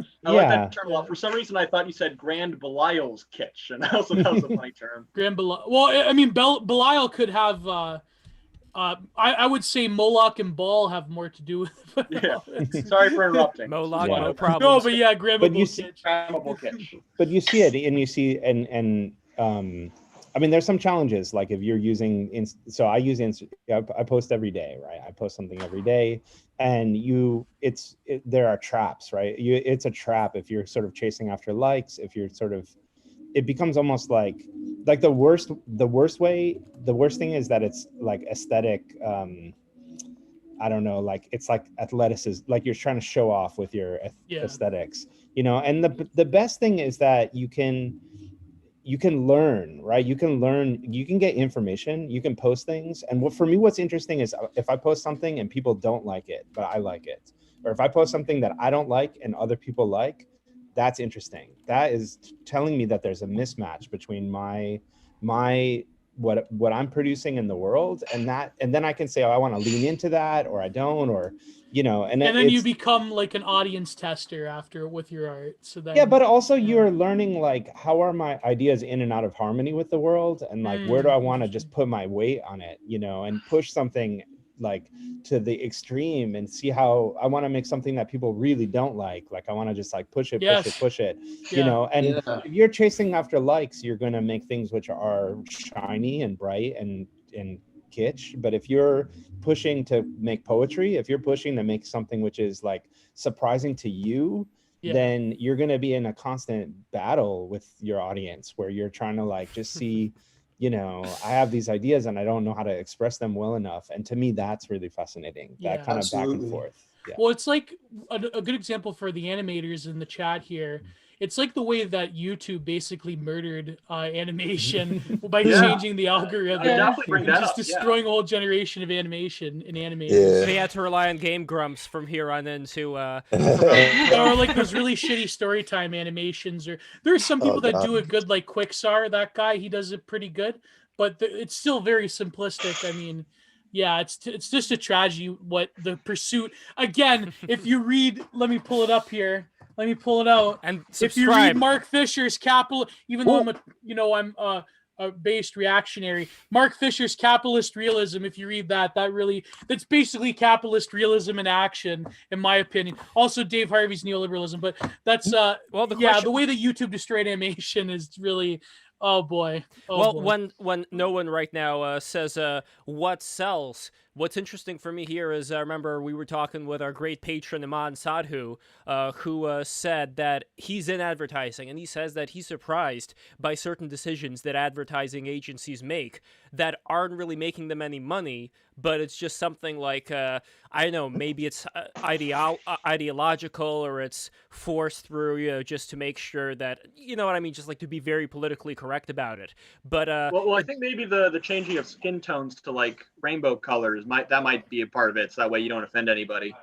Sure, yeah. But also, what's everyone's funny? included if no one is, when you think about it. If there's no realistic skin tones, no one's included, so no one has to be worried about how they're being representation. That's the word I'm looking for. If no one's represented, then no one has to complain about being represented. You know what's funny is that a good point I want to bring up. We were talking in the Humans of Flat Design Twitter account. I was talking to a mutual of mine, Real Boy Physical, at Real Boy Physical on Twitter. He is one of the best posters.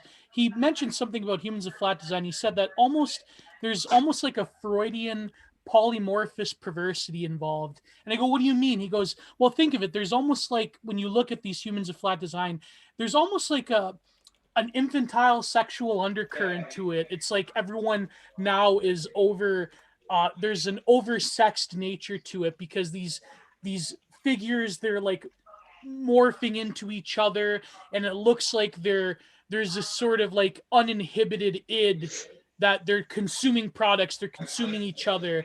And I thought that was a real good point.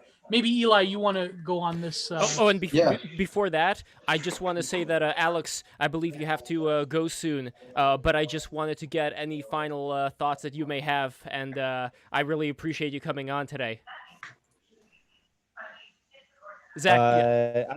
Sorry. Zach. I don't have final thoughts. It's a super interesting conversation, and really appreciate everybody's energy. And yeah, thanks for having me. Oh, before you go, I just wanted to mention, I really enjoy your art. I wanted to ask you, would you consider yourself a net artist or a generative artist?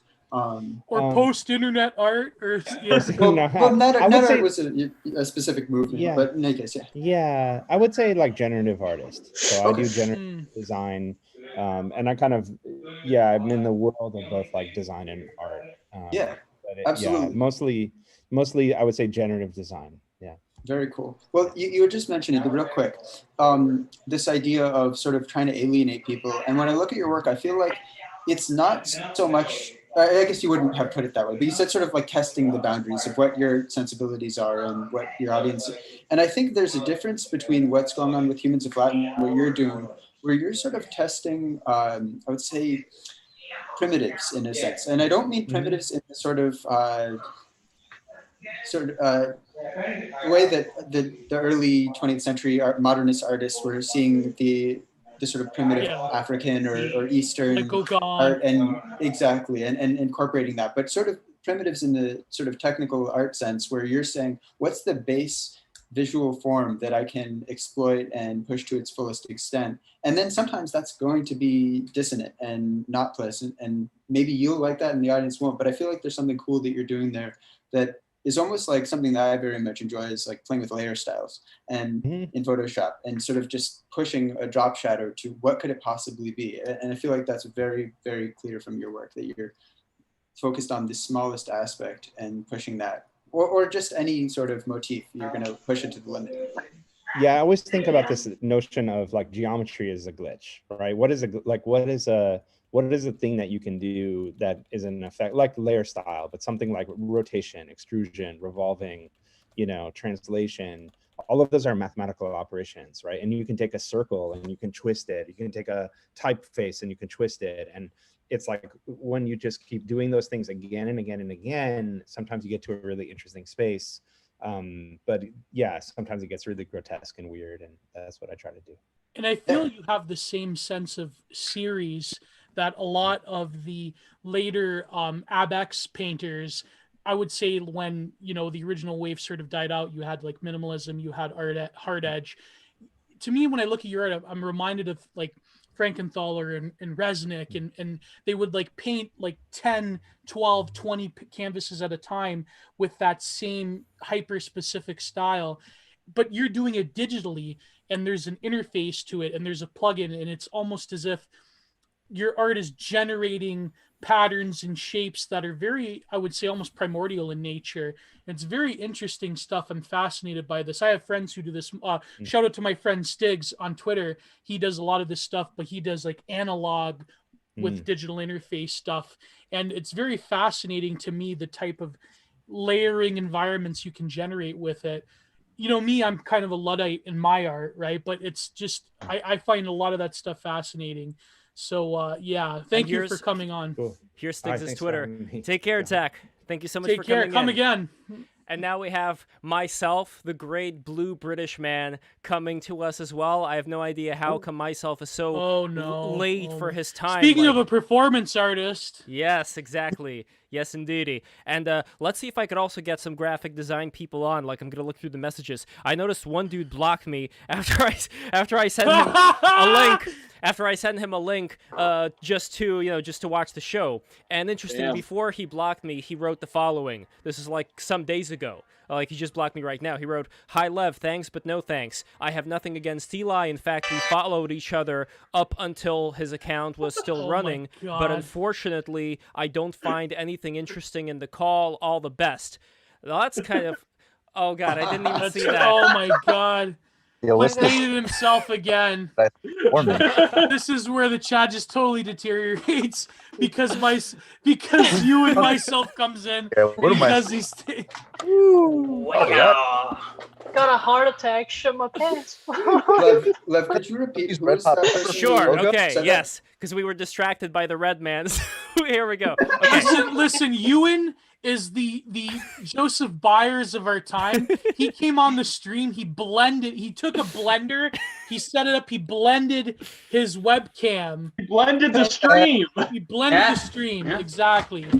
So there's a performance art happening live, and he paints himself blue. Now he's painting himself red.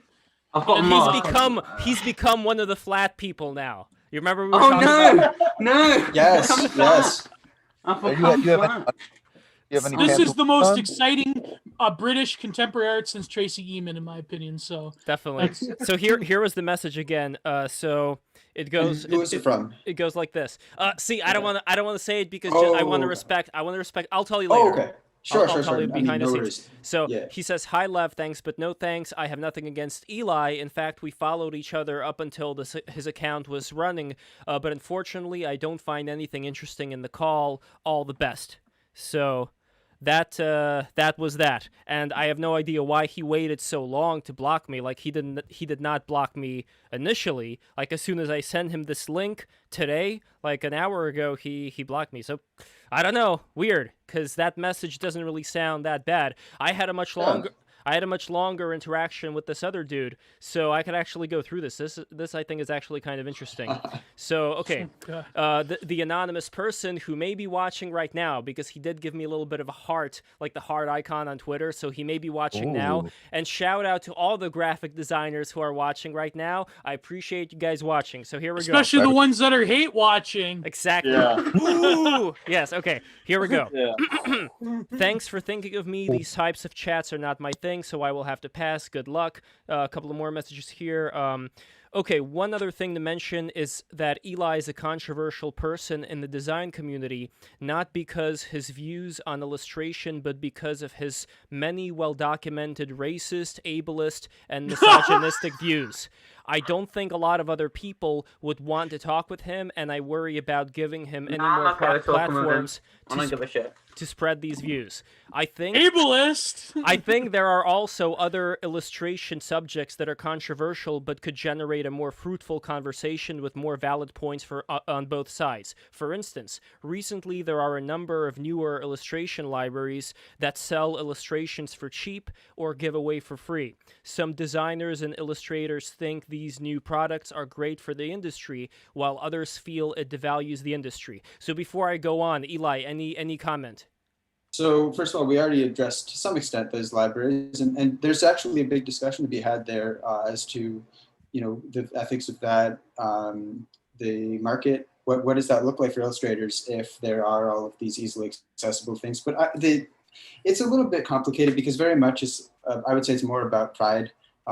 There's already Fiverr. There's other places where you can get extremely cheap design from Russia or India, and designers have had to compete in that market for probably 5 to 10 years. And so, or even just in the United States market, there's young people who want to make their break in the industry who will do work for free. And anyone who has any sort of pride in their work and is not sort of there's a sort of sense where, yes, those things exist and they are a threat on a deep level. But part of being a mature and also somebody with stature is pretending, in a sense, that that is not really a threat. And so it is kind of interesting that illustrators are like, oh, poor me, I work at Dropbox and all of these libraries are preventing me, and of course, all of us, I can't speak for everybody in the chat. Maybe we've got some trust fund people in the chat, but a lot of people are precarious. I mean, that's the nature of being either a millennial or Gen Z. We do have these issues with earning money, and of course, a lot of people do have to and do work for free. Like there's often no, especially as an artist, often you have no other option. Yeah. So you're saying that the same forces of globalization that are going to impoverish a whole generation of millennials that have STEM degrees because of advanced visas and importing them from the subcontinent. You mean to tell me that even within design, these same forces are destroying design? No. Yeah, man. Being an artist sucks.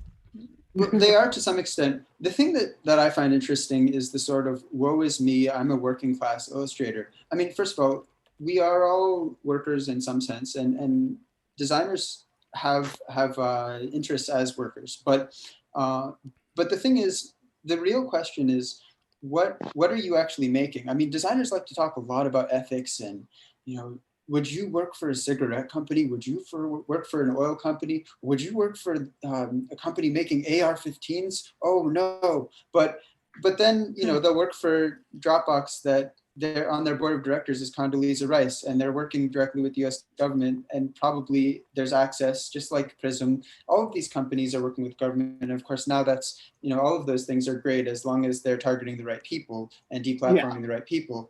But where's the ethics conversation there? I think the other thing that's interesting is this question of why aren't we talking about these other things? Well, we can talk about those other things, and they're very important topics. But why shouldn't we talk about humans are flat? And also, why shouldn't I talk about humans are flat? And also, why has this conversation been so controversial and crazy that people are just shielding their eyes and closing their ears? And what's going to happen? Oh no, are we all going to die tomorrow because this stream happened? Eli Schiff had to platform. Oh no! But of course, I think that everyone here can see that it's really not a threat. Maybe it's a threat to the possibility of everyone not agreeing that these illustrations are great. Maybe that's the threat. I'm not telling my phone. Why did you do this? Why are you doing this? Why are you? I hope you're using organic paint. I hope you're not using real paint there. He actually went there. Yeah. Oh my god! And he's taped his nipples off. So this is it's like this gallery I saw today at the Plaza Hotel in Washington. I saw this video, this feminist art gallery that I'll probably be writing about. It's similar to a lot of the artworks there. But no, not really. It's just, oh my god, Ewan, why'd you do this? What paint are you using? Acrylic.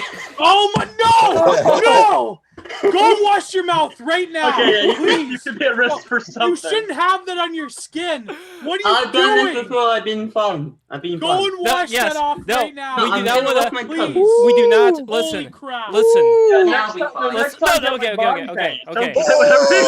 Okay, go. Just because acrylic is not next time toxic. you buy, don't use this. Okay. Listen, It's I just use menstrual acrylic blood. paint. I use acrylic paint every single day.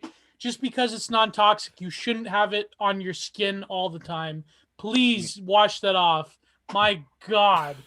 Go and take a shower. Ewan, go. No, I've done this before, Gio. I'm fine. I've done this before. I'm fine. Anyways, Eli made a very brilliant point that was unfortunately distracted by the performance art right here. We don't want to end up. We do not want to end up like that Russian couple. Did you hear that story about that Russian guy who was live streaming, who punished his girlfriend by making her stand in the balcony, and she died? And he because it was she died of hypothermia. Like it was really cold. He took her out, and she was just lying on the bed while he was live streaming. That was like that Russian couple. That the guy wanted to test out his homemade vest, and he got his girlfriend to shoot him, and he died. Yeah, I'm not doing that. I'm not gonna do that. Kind of like Cameron. Who's that? I'm not close to shooting myself. What the fuck? Who is that? Contemporary, modern artist, performance artist. What was his name? Cameron. I forget his name. He shot himself. Artist shoots himself. I don't know anymore. Okay, Marina Abramovich almost got shot. She gave a guy a gun and said it was okay to shoot, but she didn't get shot. I think someone talked the shooter out of. And by the way, speaking of contemporary art, Lev, I wanted to point something out.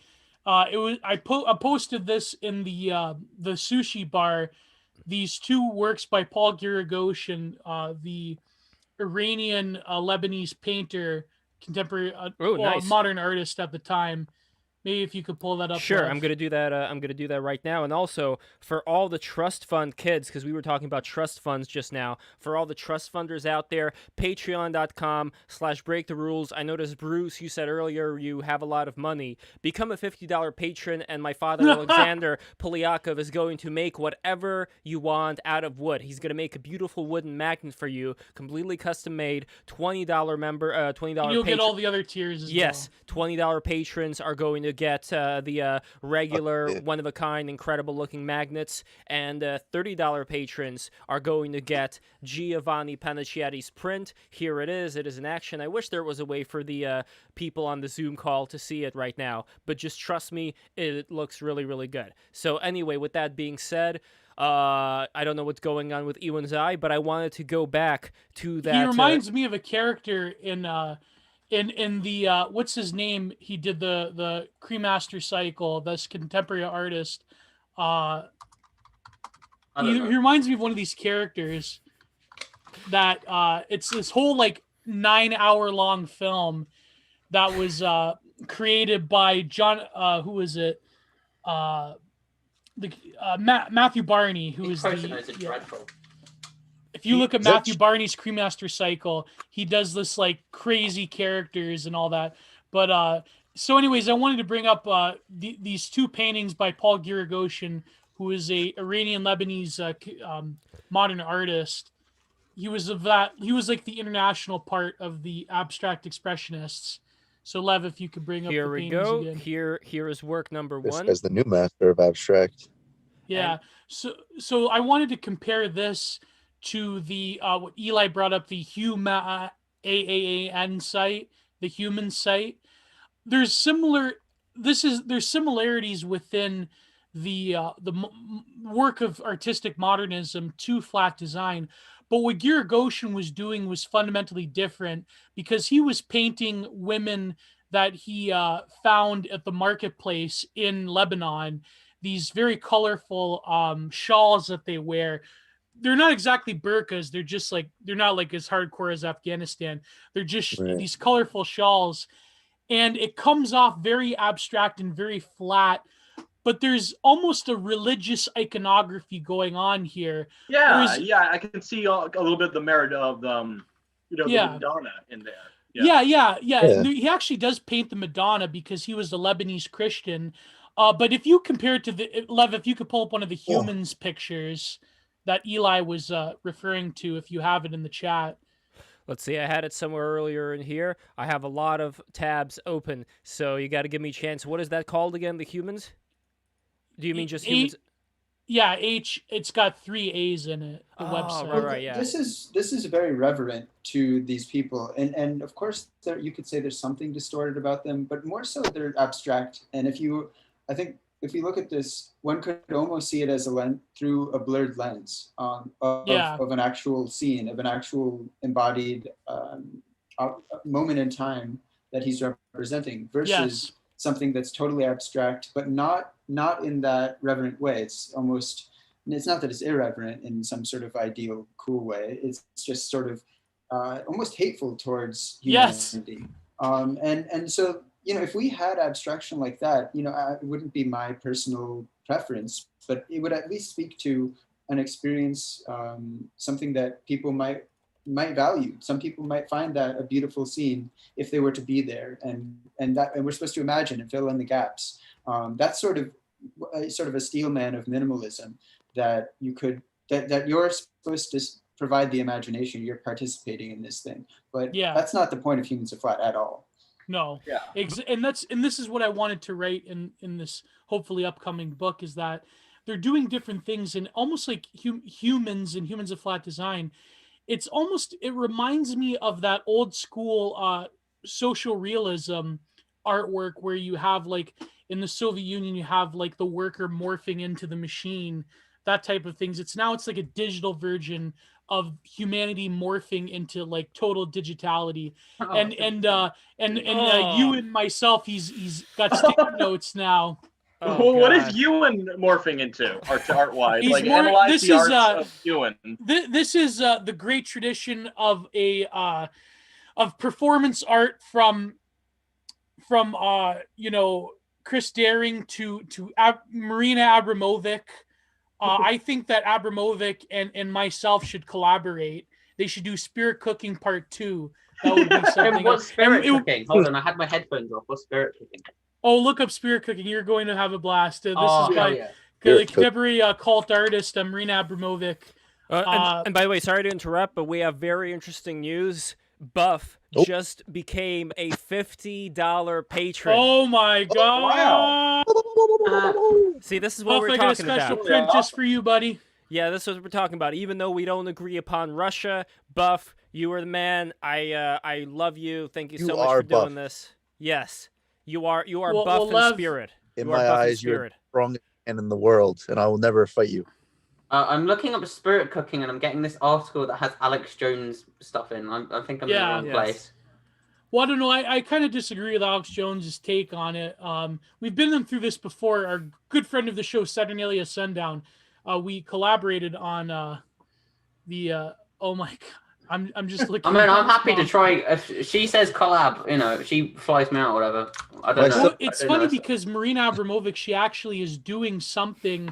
She's has this digital art piece where like you get to like download this thing in this like VR headset, and Marina Abramovic dances in a red dress in front of you, and she has like the different steps of the pentagram. Well, I was just talking about actually I know idea that's how you pronounce her name, but Melina, I was just talking about her because someone almost shot her in a performance artist. Yes, yeah, that was her famous that fucking total hack. What's his name? Shia LaBeouf tried to mimic. She was the original one that did this art piece where she had a weapon. She had a table full of weapons, and she just sat there for, I believe, it was a whole month from like sunset to sundown, and she had to do all this yoga to make sure that her legs were all right. She didn't get any blood clots. And she would just sit there, and people would go in front of her. And I think one guy tried to like feel her up and feel her tits and everything. Yeah. And she just let it happen. And so Shia LaBeouf thought that this was a good. Escalated. Like things started off pretty innocent, and people didn't know what to make of it. Then there was like slapping, and then it got to a guy pulled a gun.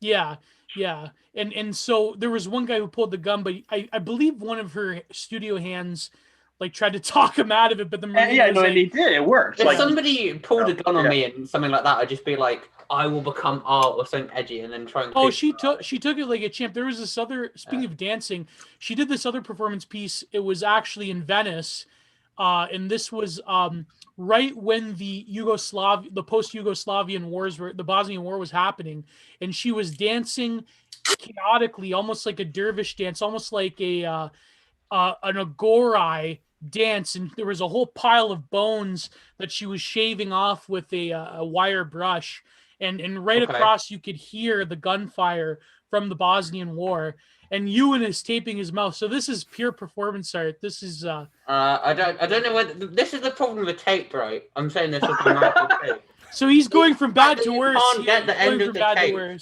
I can't get the rest of the tape. This is the worst part. So myself, we need like Joseph Byers type of stuff. We need a wolf come in like Joseph Byers into his room, and he'll like dance with the wolf in a cloth. Yeah. So, what is the wolf in reference to? Well, both Joseph Byers, he had this performance piece where he dressed up like a homeless man in a gallery room that was actually had plexiglass so people could see it, and he was dancing with this wolf. He was like dancing around while this wolf was live. Was it like a real actual wolf? It was a real wolf, yeah. Okay, because I was gonna say maybe we should get a guy in a fursuit to go into Human's room. Yeah. No. I guarantee you, there's some contemporary artist that is doing stuff with furries, so it's not out of the realm of possibility. Okay, there you go. Here's more tape. There you go. Because then with the tape, what if we had furries of flat design? That could be something. I've already taped myself before. Furries take over, I swear. It's fun taping yourself. Well, we had when it comes up. Who hates break the rules now? Let's see. We have furries are against us. Now we have Crowley people against us. Wait, I told you about the dream that I had, didn't I? So I had a dream last night. It was like one of those mid-dream, like almost awoken type of stages where you're like in between the two worlds. And I heard the cackling of a demon, like that. And it freaked me out. But then I started to call upon my inner light for protection. And I was imagining like a blue sky and my inner light, and it worked. It got rid of the demon. Oh. So I think like they've been trying to hex me, but I want to say one thing and make it real loud and clear for all the witches who happen to be listening here.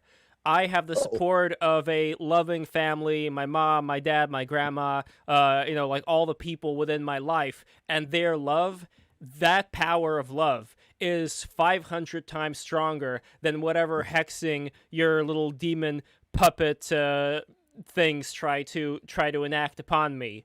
And we are going to grow stronger. We are going to grow stronger while you're going to wither away from the lack of such a supporting family. Anyway, that being said, I'm going to go to the conversation I had with this graphic designer still, because it keeps going.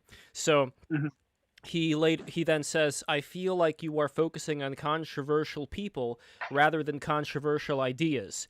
Like you are feeding off the outrage yourself by giving him a platform. I'm also not familiar with your show, so it might be a show about talking with controversial people. Again, it's just not my thing. I'm just trying to give you insight from others in the industry. That conversation, so then I said, I appreciate the topic, but it doesn't address, like the one that he was talking about, it doesn't address the specific issue at the heart of Eli's argument about the flat design. As an artist myself, I see art as a reflection of the human soul, and the way people are portrayed in many contemporary ads speaks to more than just using simple shapes. He says that conversation can be interesting, if that is what you're after. And if that is what you're after, it's not going to be hard to have that conversation with Eli. And it's going to be hard. Sorry, it's going to be hard to have that conversation with Eli and someone else from the industry. Again, it's not necessarily that his opinions are controversial, it's how he goes after it. I definitely believe everyone is different and everyone doesn't have to act polite and cordial with each other, but there is so much bad blood with him with a bunch of other folks in the industry. If you truly want to have a conversation about art, illustration, creativity, and its place in tech and marketing, you might have better luck with someone different. So before I go on, any comment, Eli? So it's interesting that they're saying it's not about the ideas, it's about him. And this is something that they accuse me of doing very often. Is like, they say, you're talking about us, specific people. Why don't you just talk about the ideas? Well, then I talk about the ideas. And generally, I talk about people only in service of the fact that this stuff would, and certainly it was in the beginning when I was first putting out the Humans of Flat stuff, there's this question of, this isn't really a thing. This isn't happening. Why are you talking about this? Like, talk about something else. But then now, of course, it's very clearly an actual phenomenon. And I would say in no small part due to the past 2 years of me making it a phenomenon of describing and discussing what was actually occurring here. And so it's interesting just to sort of reiterate that they're talking about me as an individual, that I'm problematic. Well, what about the ideas? Let's have a debate about the ideas. There's only so much we can say about me. I mean, we could talk about various controversies that I've been involved in the past how many years, so going back to 2013, 2012. I don't find that all that interesting personally. A lot of people seem to, but I'm more than, I can have a 5-hour conversation about Humans of Flat if people want to. I mean, there's diminishing returns after a certain point.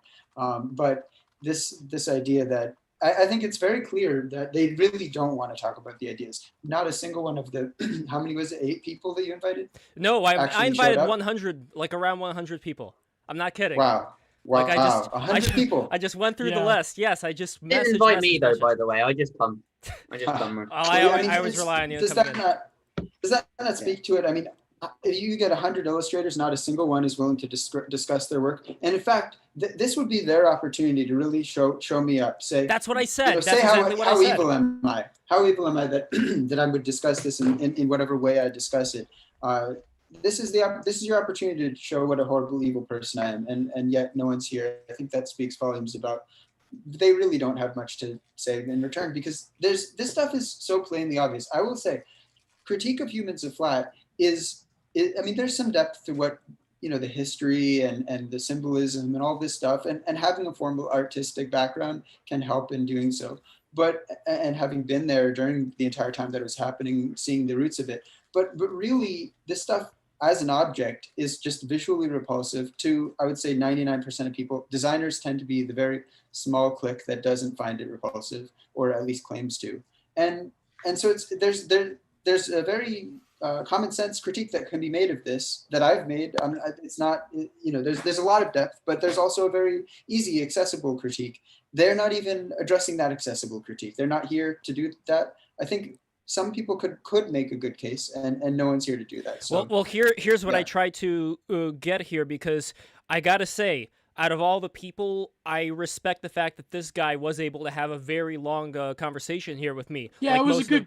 Most of them just. I think he's wrong, but here's a good critique. But here's what he says later on. So again, like, much respect. I don't know if you're listening, and if you are, I really do appreciate the back and forth that we had before. So here he says, again, his options on flat art are not really that controversial to those in the industry. It's a relatively subjective opinion about a subjective topic. People like art for different reasons. This style is going to go away soon, not because of opinions like Eli, but because that is the life cycle of art. I think you are giving too much weight to it just because he is controversial. And and before I was like comparing, like, I wasn't necessarily saying that you're Socrates, but I was kind of saying, like, I know it won't be hard with Eli since he brought up these same points, and I have found nobody else who brought up these points within the industry. You are right about the bad blood, though I wonder if we look back through history, the outspoken people during their day, such as certain famous critics that had something interesting to say which wasn't said by anyone else, would they have been the darlings of the industries, or would they have been despised and their worst qualities paraded around by the people whose ideas were under attack, corrupting the youth as the charge against Socrates? I'm not comparing Eli to Socrates, but being on the watch for a whole industry, being on the watch for when a whole industry goes on the offensive against someone without addressing the important points being made at all. So, and he says, also conversely, who is to say Eli is not the one shouting, corrupting the youth? It feels like Eli has a more traditional sense about his opinion rather than this new style of art. So maybe flat art is actually the one under attack. Well, I'd say it's definitely a mutual attack, I think. But who's the institution, right? I mean, who has institutional backing? In fact, many people have gone after who they believe my employers are, and tried to get me fired from various places. And this is, and it's a recurring thing. I think it's very clear they're on the side of power. I mean, they are power speaking down to truth. Now, that's maybe a little bit inflated. Maybe we don't want to go that far, but I would say, you have to realize that. Sorry to cut you off, but like, I wanted to make this point, but myself, he's eating Tesco. That's real British right there. Reminds me of the Sneaker Pimp song, Tesco Suicide. Bring some Gregs later on. By the way, myself, can you dress up as one of the North FC people for the next stream? Oh, God. I'll try. I'll get a football He's shirt. gonna get 10 times more fat and grotesque like myself. So come on, England. Come on, England. No nonsense on the stream. So, Eli, you mentioned power. I think people have to realize that illustration has always been the handmaiden of power, and whichever social, political orthodoxy has been in place. I mean, people like to look at Norman Rockwell as this base trad artist. Norman Rockwell, you know why you think about Santa Claus because of Christmas? That's Norman Rockwell right there, because of him. And even before that, political cartoonists nowadays, I had whole threads about political cartoons that I want to write about. They are really the voice of power.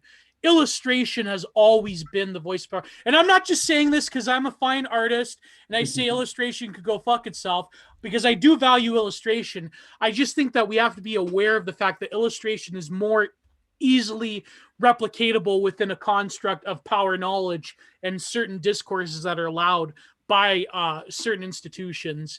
So, sorry I cut you off, Eli. Absolutely. I wanted to make that point. Extremely valid. I'm curious, how long has this been going on that they've been coming after you for this? Specifically, Humans of Flat, the account was made, I believe, in 2018, although I've been tracking it since 2014. And it's interesting that this person says that, this is just another, as we said with flat design, they talk about this whole cycle model. And yet it's been around for 6-7 years, and somehow that doesn't have staying power. That's just this tiny little thing that's going to go away tomorrow. Well, maybe it may very well be that now that it's hit the consciousness, and now everyone's seen the memes and everyone's seen the account and everyone knows Humans of Flat is a phenomenon. Now maybe it loses its power in the sense that it's too conscious. Before, when it's unconscious, it has a certain potency, but now it doesn't have that potency. Maybe this person's right, it's going to go away. Does that mean that the past 2 years of my publicly speaking about it, if not 3 years, maybe 2.5 years, does that mean that that was not something worth discussing? I think there's sort of just a plain denial going on here, where instead of acknowledging that this is a legitimate conversation that caused potentially, if they're right, then they're in a sense acknowledging that this conversation had an impact, that without, because if this were purely unconscious, then it would continue potentially to 2025. But actually the fact that it was brought to the fore and it became part of this general conversation, that actually speaks to the validity of the critique from the very beginning. And so, in a sense, they undermine their own position. But I would say, yeah, completely agree with you, Gio. Illustration is a huge part of Power's we could go to Chomsky and manufacturing consent. Chomsky, it was funny, I was in a thread the other day and somebody was talking about, Zizek wrote manufacturing consent. And I was like, I kind of wish Zizek had written that, but because, it's just creating. Yeah, right. But I mean, it's a concept regardless of where it came from. And illustration is very much, as you say, part of that process of making things acceptable that may not be actually acceptable. And one interesting case that just came up, I believe it was either today or yesterday, was Uber actually has been found to be employing children, child labor in Brazil. And so for Uber Eats, and they would say, of course, we didn't realize they were using it against the terms of service and kids were using their family members' phones. But here we have Humans of Flat representing child labor, children being exploited. And somehow we're not supposed to talk about the fact that Humans of Flat are the face of global capital that is exploiting children right in front of us. And I'm the evil one. I'm the evil one, right? For actually talking about that this is justifying child exploitation. And Humans of Flat, I mean... Wait, what? Yeah, children are driving Uber Eats in Brazil. I mean, it's not that outlandish. It doesn't, children are on Facebook, even though they say that there's a 13-year-old, lower barrier. It's probably there are children driving Uber Eats in America, and there's at least one. I mean, it's not that implausible. It's like, how would you compare that to like the delivery boy from the 1950s or something, or like somebody helping sweep up at their father's corner store, who's like 13 or 14 years old? Like, where would the line be, and how could it be defined properly? Well, this is a global corporation. I think that's the... Yeah, it's a scale. It's totally about scale. I mean, maybe we could say work builds character, right? There's arguments for and against children doing anything that might involve money, but it's more just there's an outrage about this practice that was not clamped down on. And then of course in the article, it's like clearly there's a Humans of Flat, and then Uber is exploiting children, and Uber itself. Should ask is how are the workers being treated? No, but how are the workers being treated? Because if they're being treated poorly, which I imagine they are, then that's a problem. And you're wondering why they aren't angry. Having like half of my mom's family live in Brazil and Sao Paulo. Let me tell you, like being a cabbie in Brazil is quite terrible. Like, let me just get that clear right off the bat. Being an Uber person in Brazil is fucking ghastly. So, yeah, that does not surprise me, honestly. Also, I do have to ask how Amazon plays into a role in this. Oh, Amazon is using child workers. Yeah, no doubt in my mind. They're using. Is Amazon using child workers in the Amazon? Well, anyway, it goes. They probably are. They're making fulfillment centers probably do have. Yeah. So and this goes on to say, by the way, I said the exact similar thing. The fact that Google and Amazon, their headquarters are in Ireland to escape tax to have like some tax scheme. Most of the Irish are children anyway, so they're really the children of Europe. They have to be protected. So no, I'm fucking kidding. So okay, so I said, I'm not being. I said at heart. They're children at heart. They're children at heart. I replied a very similar thing to what we were just talking about right now about like the speaking power to truth, where I said that the impression I get is that people within the industries of media, design, academia, etc., especially those calling for so and so to be canceled, have something in common. the impression in their mind of being the underdog, yet somehow always winning in the end. Any resistance by a party which is much weaker is then seen as oppression of overwhelming strength. So he wrote, it feels like you have this characterization of Eli as someone that is being persecuted for his views by a rich, powerful band of industry moguls. He was! Sorry. I think most of the folks that are tired of him are independent artists, illustrators trying to make a living in the big tech companies, or creatives that are tired of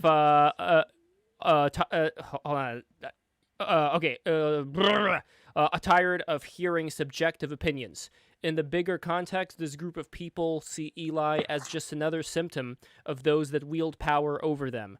The many other stockholders they have to contend with, directors, marketers, CEOs, etc.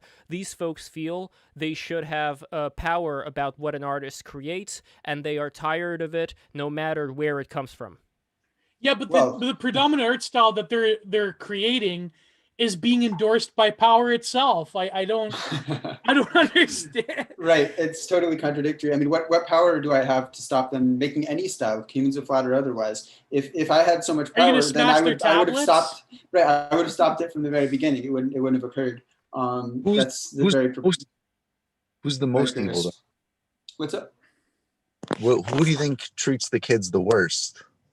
I can't speak to that. I'm not a child exploitation expert here, but let's take that. I would say Amazon, in my opinion, because Amazon gets products from countries that pretty much exploit children on a mass scale in these sweatshops. So I would say Amazon is probably like the worst there. Yeah. Imagine in the future though, if we had like on LinkedIn, child exploitation expert. That would be a job one day. Yes. The way this is going. Professional child exploiter. Exactly. So, okay. Professional whale clubber. And, I will say, Lev, though, that there were some interesting points. If you could maybe go back and run, abstracted out the few points that they made there. Okay, so he says that he thinks that the people he's talking about, not the rich and powerful moguls of the industry, but just like the indie artists, the illustrators who just want to make a living in these big tech companies, or that they're tired of hearing these subjective opinions. Yes. Okay, before you move to the next one, there are a couple of things: subjectivity and independent artists who are, maybe happen to work for these big companies, but they have all these stakeholders and all that. So, of course, and this gets back to something we talked about earlier, which is, there are many constraints, and those are real. I empathize on some level because I've been there. You don't always get what you want as a designer or illustrator.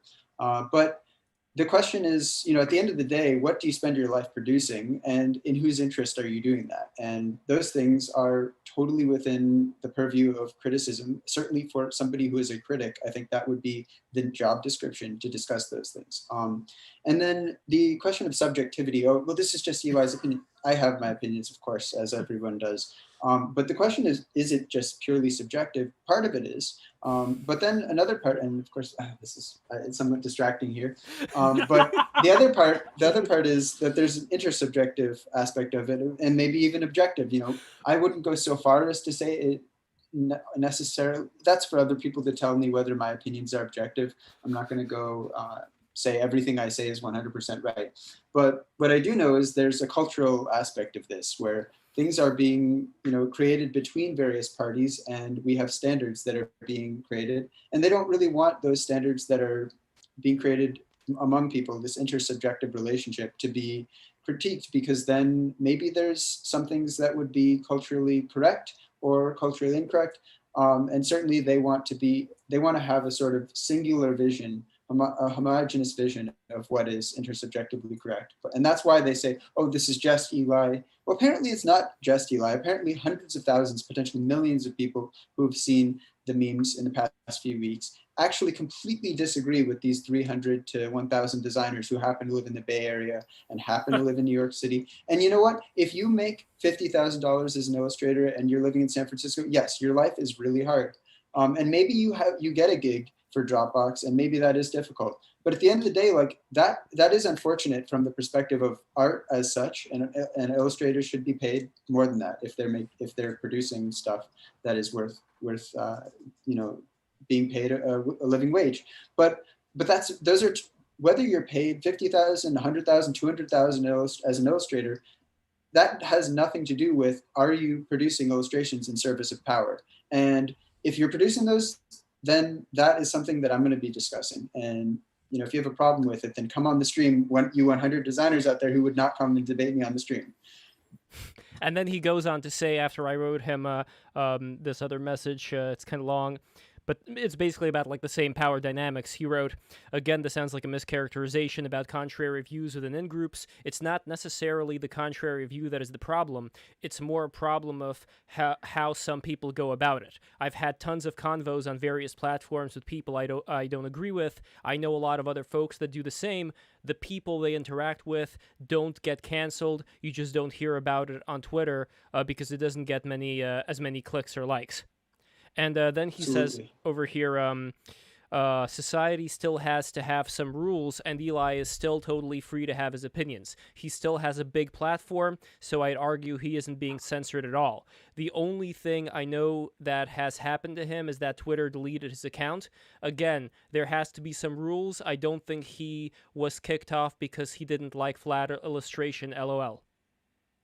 Well, that's true. I wasn't kicked off because of flat illustration. It's because of neomorphism. But actually, it was really about the flat illustration. Let's be real. Yeah, let's be real about it. And the thing is, like, okay, so I have this huge platform. Tell me about this platform. These people don't know what they're talking about. So yes, I still have units of flat. That is my intern using that. Let's be very clear about this. And thank you. I want to shout out to my intern. But also, that account is being shadow banned. So probably less than 5%, maybe even 3% of the audience of that account is actually able to even see any tweets. So those are being suppressed. What platform exactly on any established domain do I have? Let's find out. If this person has access to a massive platform for me, please be my guest and invite me to that. That would be great. And then he says over here, well, then I say, people have gotten kicked off Twitter for politely disagreeing with questions relating to things such as gender. A loud minority has been frequently effective at silencing people, going after just the asshole or people who had it coming. Neither of us knows where this stops. And has the chilling effect of everyone else self-policing their views or not even considering different views when people associated with them are branded as hateful or toxic as the newspeak goes. Either the moral panic calms down or accelerates. You are absolutely correct that saying things in a different manner makes them difference, but in the cases of a loud minority that makes up for their lack of character by being offended, it's like giving a dog a bite of steak and still holding the rest of the steak in its face. They will never be satisfied. To which he wrote, Eli is not politely disagreeing. I don't know all the contacts with him, but there are still consequences to how you treat others.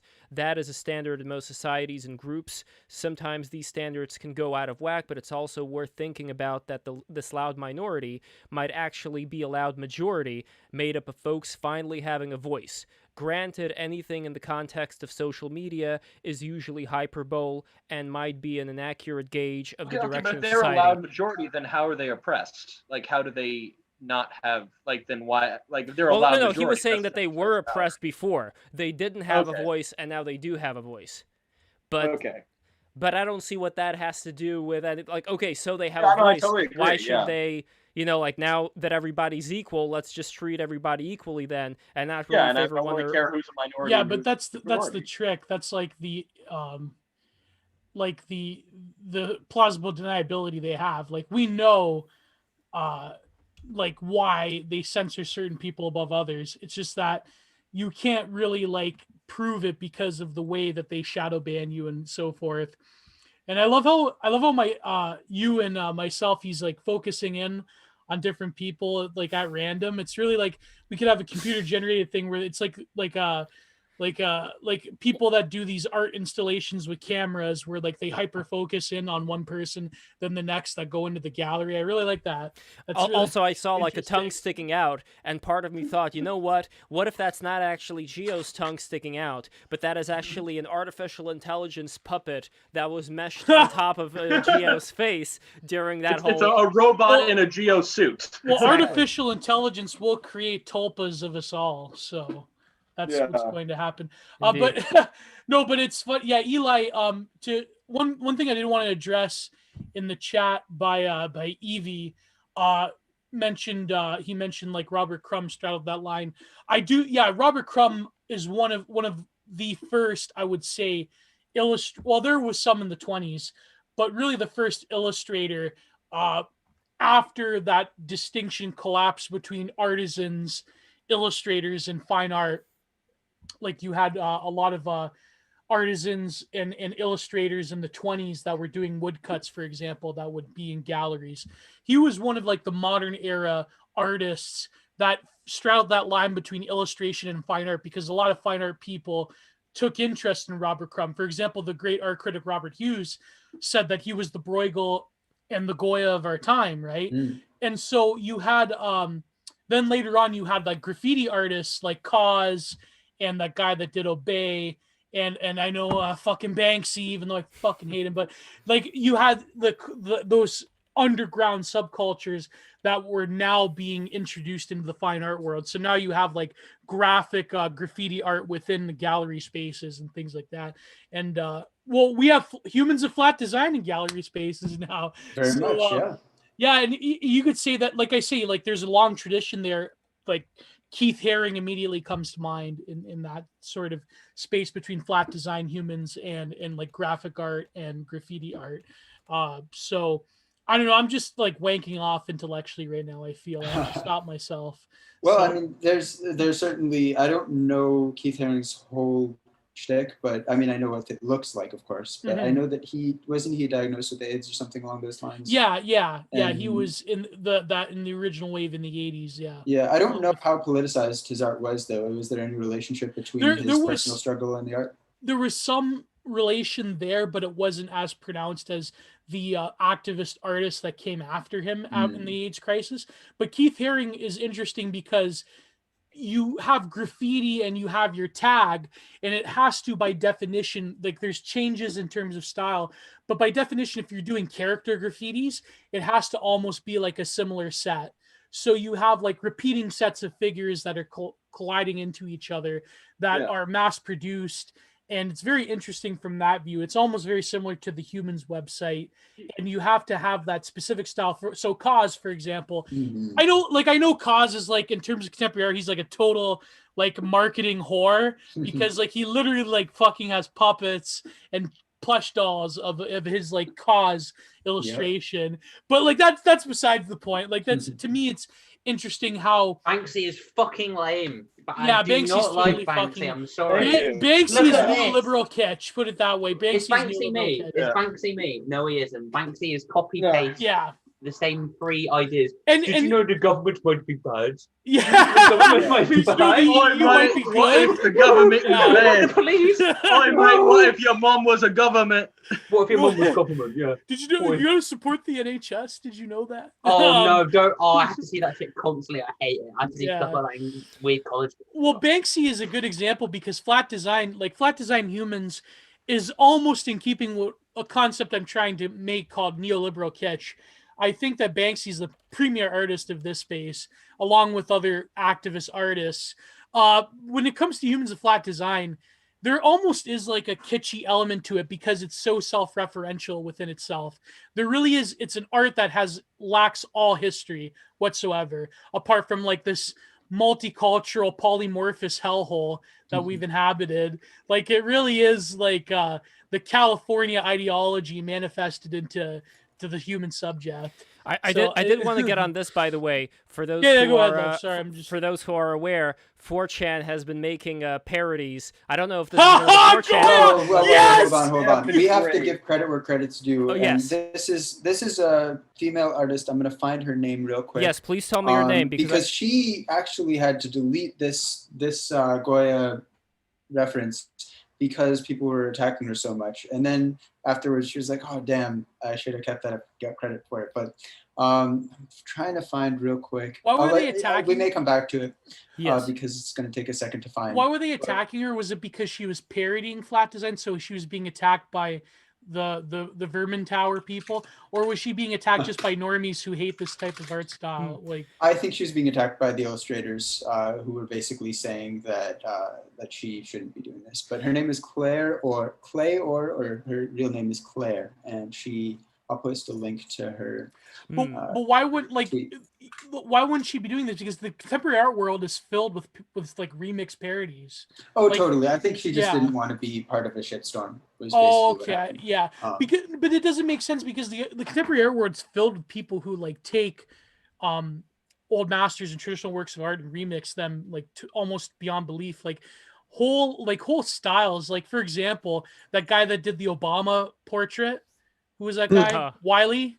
Yeah, like that is taking illustrations and textures and design features from previous eras and like making them into this neoliberal kitsch where he's like, I don't know, celebrating celebrities, or he's like taking the picture that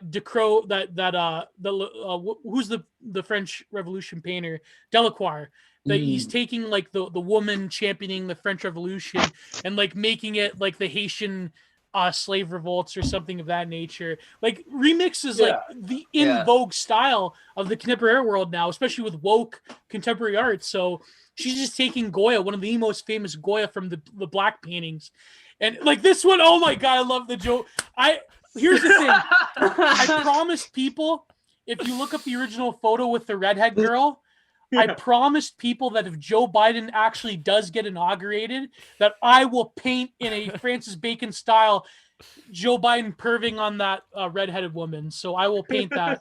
If in January if Joe Biden, like fingers crossed, it's Trump's gonna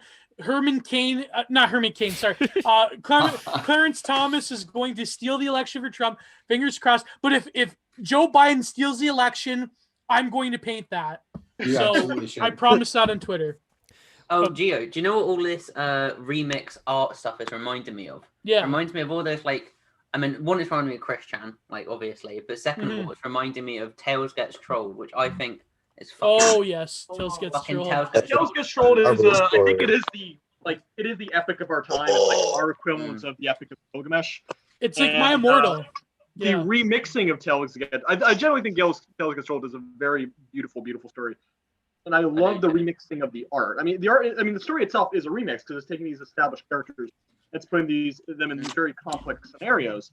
But there's also, I'm trying to find it on Google Images right now. And by the way, this is the original artist that Eli was talking about, Claire Clayhor. Follow her on Twitter. So we have to get her on the show. We have to. Oh yeah, definitely. That would be a lot of fun. And I almost got to get that Indonesian woman who Eli, you were retweeting her. She was very friendly. We had a nice conversation on Twitter. She unfortunately could not make it to the show, but she was very nice. We should definitely shout her out because it's crazy.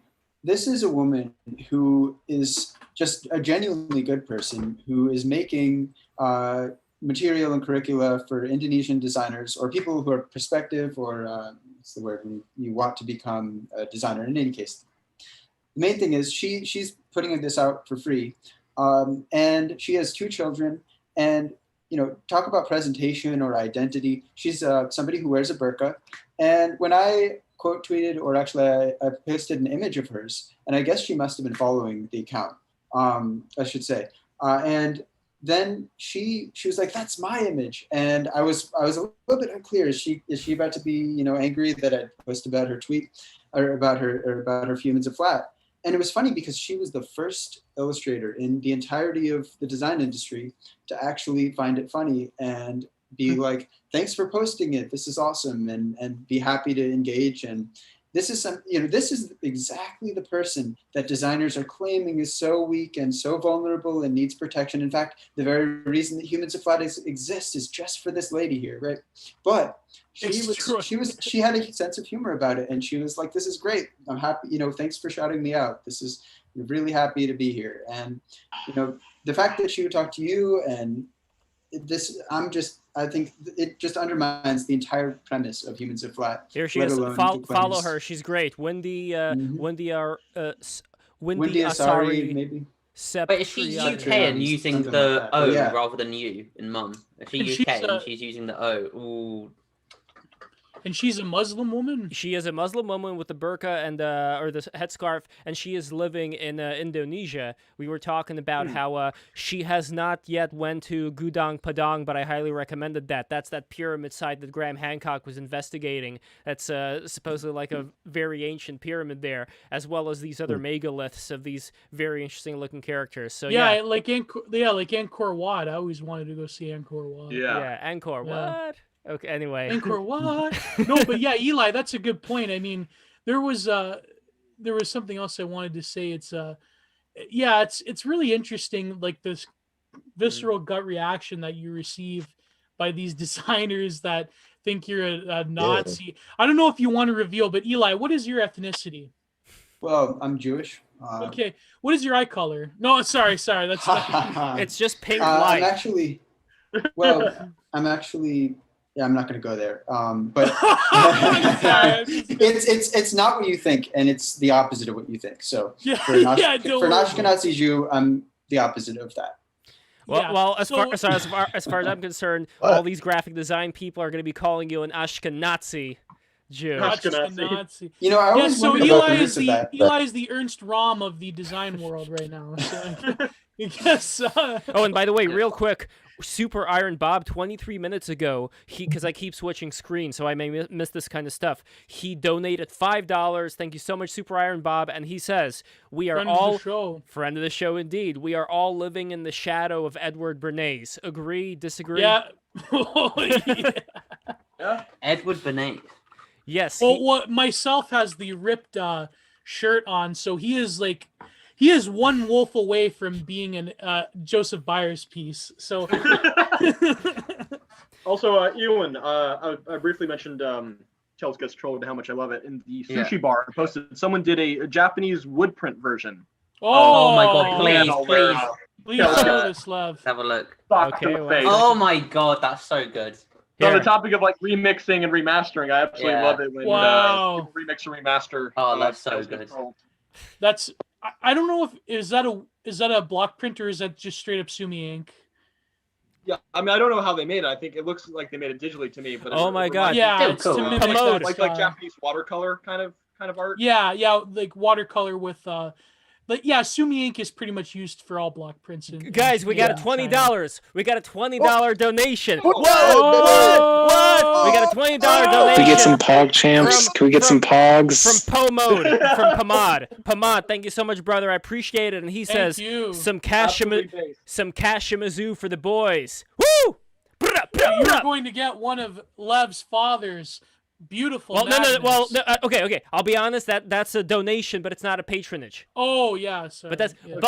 But for those who want to become patronages, you know what I'm trying to say. For those who want to become patrons, go to patreon.com/breaktherules3. I'm going to post a link in. And don't forget, in Patreon, you are going to get my father's very beautiful magnets. Look at the quality over here. Just look at the fine wooden texture of these beautiful works of art. Can't see it, but I know, but trust me, it is great. And $30 is going to give you Giovanni Pettichetti's amazing-looking prints. Speaking of prints, look at the quality and draftsmanship and artsmanship of this stuff. This is exquisite. I always say the word exquisite, but I mean it. This is great stuff. So guys, become a patron, and $50 patrons are going to give you a custom wooden magnet. Whatever you want, a custom wooden magnet. I personally would love for somebody to commission a definitely legit magnet.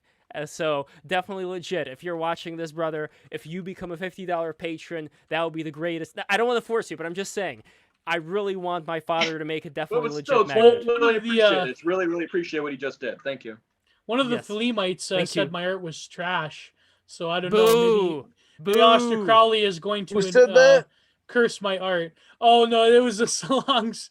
One of these simps for this guest we had on. Well, that's no big deal. We're not going to forget about it. Forget about it, Gio. Forget about it. We're not going to pollute the show with negative energy. Forget about it, Gio. Forget about it. Hey, asshole. Someone post a guy from Boston in the chat. But no, here's the thing, Eli. I feel we've had this productive conversation about design, but now that we've brought up Edward Bernays, what is the role? Hold on, tell people who he is, because not everybody. Okay, knows. Edward Bernays. He was a sociologist. Was he a sociologist? Yeah, he worked for mega corporations. I forget which ones. Don't quote me on it. But he wrote the book called Propaganda, where he created the field that we know of nowadays called public relations. How various governments, I think he worked on government projects too, governments and corporations basically selling concepts and choices and behavioral patterns to the general population of consumption. So, for example, I believe one of his examples was when they came out in the 60s with instant cakes, cake mix. They could have used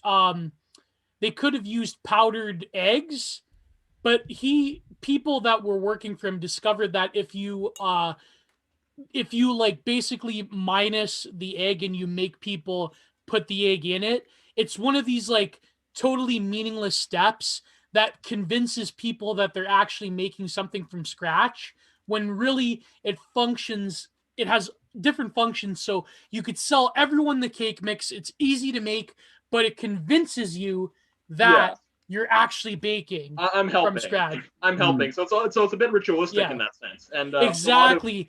A lot of what consumerism is getting people to do certain rituals, exactly, taking off that funny thing on the coffee cup, switching on lights, putting your car keys into the car, like these things feel right, and it's these meaningless rituals that are really profaned, inverted versions of previous public rituals. So propaganda and public relations and corporations really stepped in to take that place of creating public rituals. Even like, I don't know, like when you can't like open the you have to like open the seal on the juice tin, or you have to like do like this step where they like show you like when you buy kombucha, you have to turn it over and you got to shake it back and forth. You can't stir it. It's like you got to do it when you buy Soylent, you have to buy a special handle to open it. You have to get the Soylent claw. You have to get the Soylent handle. It's so horribly malnourished.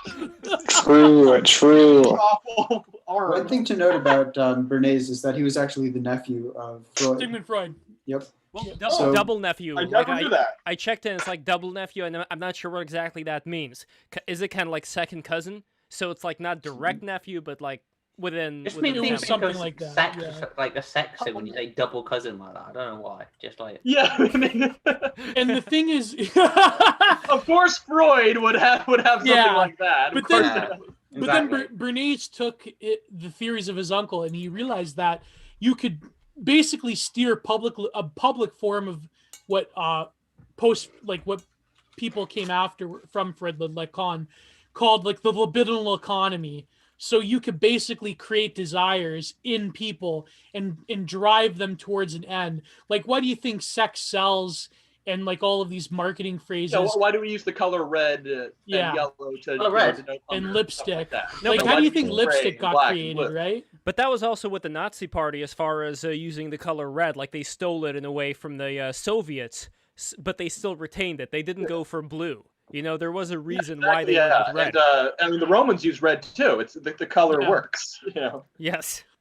I always considered the color of an empire because I always associate with the British Empire, the Roman Empire, Holy Roman Empire, Byzantines, and also Third Reich, Soviet Union. Well, here's an interesting thing that Giorgiani says about these various state colors. He talks about the three colors of Iran, as well as it's used in Italy, it's used in Hungary, that these colors are supposed to represent three castes in their caste system, where the green is supposed to be like the farmers, the red is supposed to be the soldiers, like the blood and the fire and all that. The Kshatriya class, yes, exactly. Passionate. And the white is supposed to be like the nobility, like the heavenly people. Yeah, they're pure. They're pure in their nobility. They're almost divine. Exactly.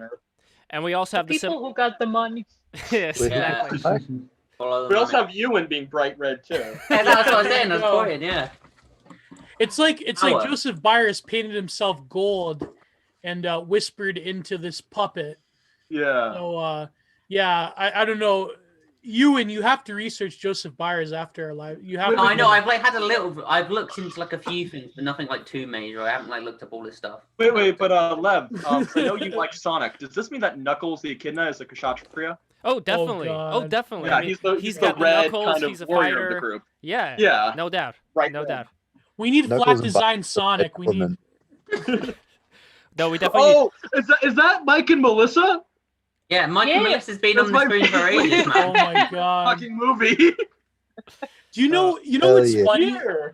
There are some people who like take the limitations of like the early Newgrounds, like MS Paint style. Two people in particular. Do you guys remember Chef Boyardee? Yes. Yeah. Chef Boyardee. Dilbert 2 and 3, and what's the guy's name? Pilot Red Sun. Oh, I love Pilot Red Sun. Yeah. I prefer Chef Boyardee. And his music is music's incredible too. Yeah, and I find it fascinating how you could transcribe like that ugly, like garish MS Paint style into something that's creative and original. I feel that like that's almost like Pilot Red Sun to me is almost like you could probably retcon him into a fine art context, in my opinion. Maybe Chef Boyardee before he went totally fucking crazy and people gave him all that money and but the best like that Space or why I Jam got 2, it like Space art. That Jam was like 2, man. Well, speaking of Space Jam, I wanted to direct your attention to 3 different serial designs. The first 2 with Tony the Tiger. So so you guys remember? He's one of you covered in red. Yes, exactly. So you guys remember this Tony the Tiger right here? This is from the 1950s. Yeah. So it's like I really consider that I think people can be reincarnated in different eras, not exactly going into the future. For example, you would have somebody maybe living in this era and then reincarnate as a child of the 50s, and they would eat all this sugary cereal and then do like a lot of drugs and have a lot of sex during the 60s, and then eventually they retire and become the boomer. So they would be exposed. Yeah, the boomers were the stimulant generation. Exactly. Yeah. They would be exposed to really good art like this. And then when we get to Tony the Tiger in the 90s, you notice that there is a difference. Like, it's a lot more, I'm not really sure how to describe it. It's got kind of like that Space Jam energy. Graphic. Yes, exactly. Like that's because to me the first Tony looks like a big house cat. Like he looks cute, but this Yeah. Tony will fuck you up. Like this is a buff, muscled Tony. Like that shows the difference between generations. Like Yes. Hold me, Tony. Oh wait, there was a mid. I think there was a mid generation between that one where he kind of looks like a combination of the two. See this one over? But also I noticed that That's unnatural. That's weird. Commercials with that Tony, and for some reason they marketed it as like an athlete cereal, like Tony would play hockey with him. Wait, who's talking right now? Athlete cereal back when. I can't tell. Yeah. It sounds mad low. Yeah. Was that you, Eli? Corpse, is that you? No, it was not me. I will say I got to Was jump it Corpse off. Carter? Oh yeah, so Eli. Yeah. I gotta Eli, jump off, so I'm going to show Can my you do the newsletter. pose that you're doing right now? Oh, wait, by the way, before you camera. jump off, Eli, before you You jump really- off, the last product here that I want to show as far as cereals, Magic Spoon. Oh, perfect. Yes. See? Oh, They're going You know with what? the... I will say, No. humans are flat being the representation of a product does not mean the product is bad. Magic Spoon tastes great, and it's not bad. It's And like, sponsor us. healthy, apparently, Magic Spoon, so- sponsor us. And Yeah, before right. you go, Eli, Please, Magic Spoon. and It looks before like you it go, would taste like powder. I don't like the design. No, of that was it. the earlier one. They gotten better. They have gotten better with see, it. it would doesn't stick to your taste like food pellets, like they have in the Matrix, where you just have your nutrient slop. That's what it would kind of like Soylent. That's what. I'm kidding. It probably Smart tastes as great. Like Ellis, it looks Magic Spoon should be reserved for the brainiacs and the geniuses of the world. Exactly. The people who have vermin towers. If you look Yeah. at vermin towers. Those. That'll be your protein source. But Eli, before you go, can you explain a little bit of what this connection to mid-century modernism and illustration is, and then show your newsletter? I know you're dying to show you. So this what to do with Tony the Tiger? Yeah, because Lev conveniently brought up Tony the Tiger. Yes. So. Well, it's tough. I mean, there's a lot of connections. I would say spiritually, the connection is simply that they're both minimalist to some extent. but the actual like motivation behind it at that time, it was part of this high modernist sort of control, or even there was some playfulness to that. I mean, Paul Rand had some stuff that was vaguely like the Tony the Tiger, but it was part of this overall positive vision of the world that now we have all this technology, and we can sort of set new standards and maybe go to the moon even, or potentially further. The Jetsons is part of this sort of overall aesthetic in a way. And so I really don't see that as any way connected to Humans Are Flat, except stylistically there's some overlap. But if anything, Humans Are Flat is more about sort of this end game of tearing down society while potentially profiting off of it, enjoy the decline.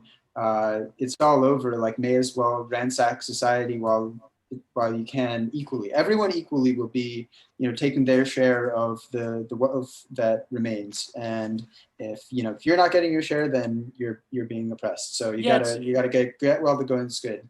It almost reminds me of like mid-century modern. It reminds me of that one painter who was from originally, I think he was from Caserta, but he immigrated to America. His name was Joseph Stella, and he painted the Brooklyn Bridge as almost, and he had this panel like in a cathedral, the religious iconography.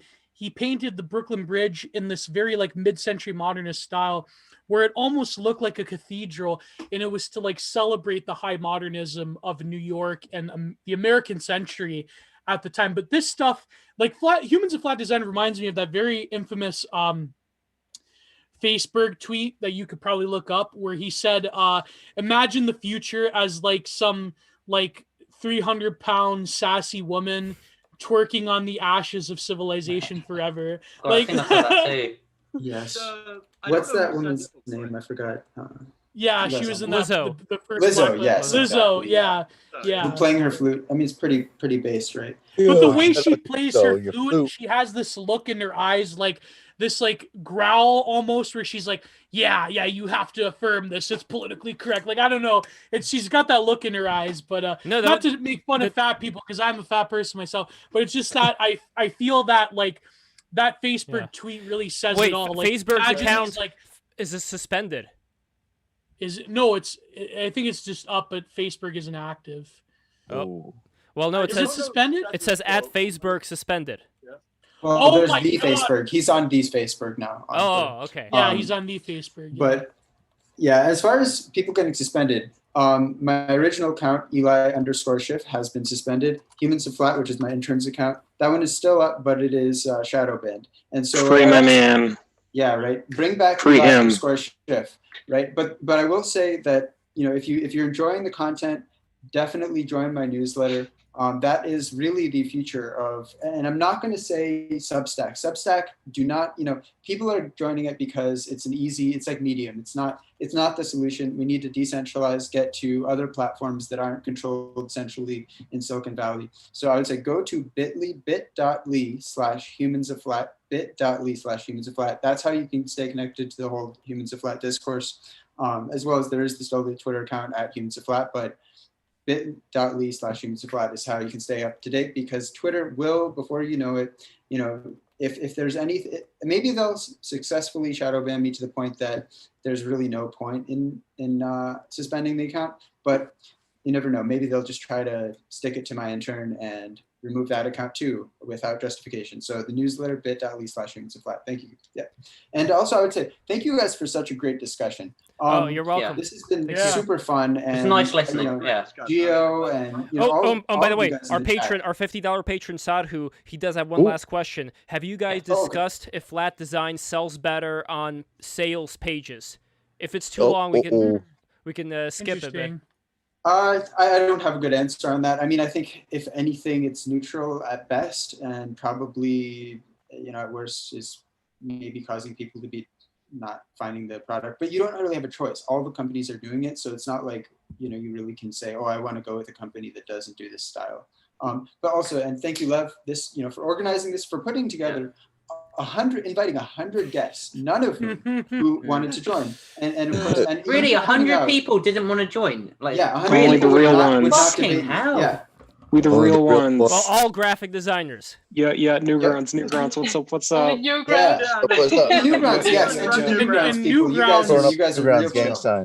But yeah, love the amount of work that went into that. I know that you guys do this show all the time, but that is just another level of effort, and I really appreciate that. So thanks again. Thank you. Well, it was worth having you on. Definitely, I enjoyed you. listening. It was good. Thank you. I mean, I know I'm like in red here, and I'm like, but I was like listening. I was Doing kind of doing a bit of both, my performance stick, and also listening to some intellectual discussion. So a bit 50-50. Yeah. I That's told the Lev beauty he of the has to edit all of the performance pieces that myself has done on the show. Oh, And definitely. do a compilation of them. He's So got Eli, thank you so much, my friend. Hopefully we're going to do big things together, and this has been great. I feel like I know that, like, I was listening before the show, I was listening to the Justin Murphy interview you did with him, and that was very design specific, but I feel that we've really tackled a lot of the big questions around like the zeitgeist of the design world and also the contemporary art world. And I feel that we've covered a lot of good ground, and this has been great. All of the guests have been great. And yeah, the fact that we got Zachary Lieberman too, like that's pretty, like, he's like an actual somebody in the art world. Like, holy shit. He's great. I really liked what he had to add about Yeah. kind of art. Yeah. And Gio, just as well for you, you're the intellectual, background you've got in this area is phenomenal. Oh, So, thank you. yeah. I try. Yeah. So I think we're winding down the stream. Yeah, this is pretty much it. Yeah. So I just want to thank everybody another- here. Yes.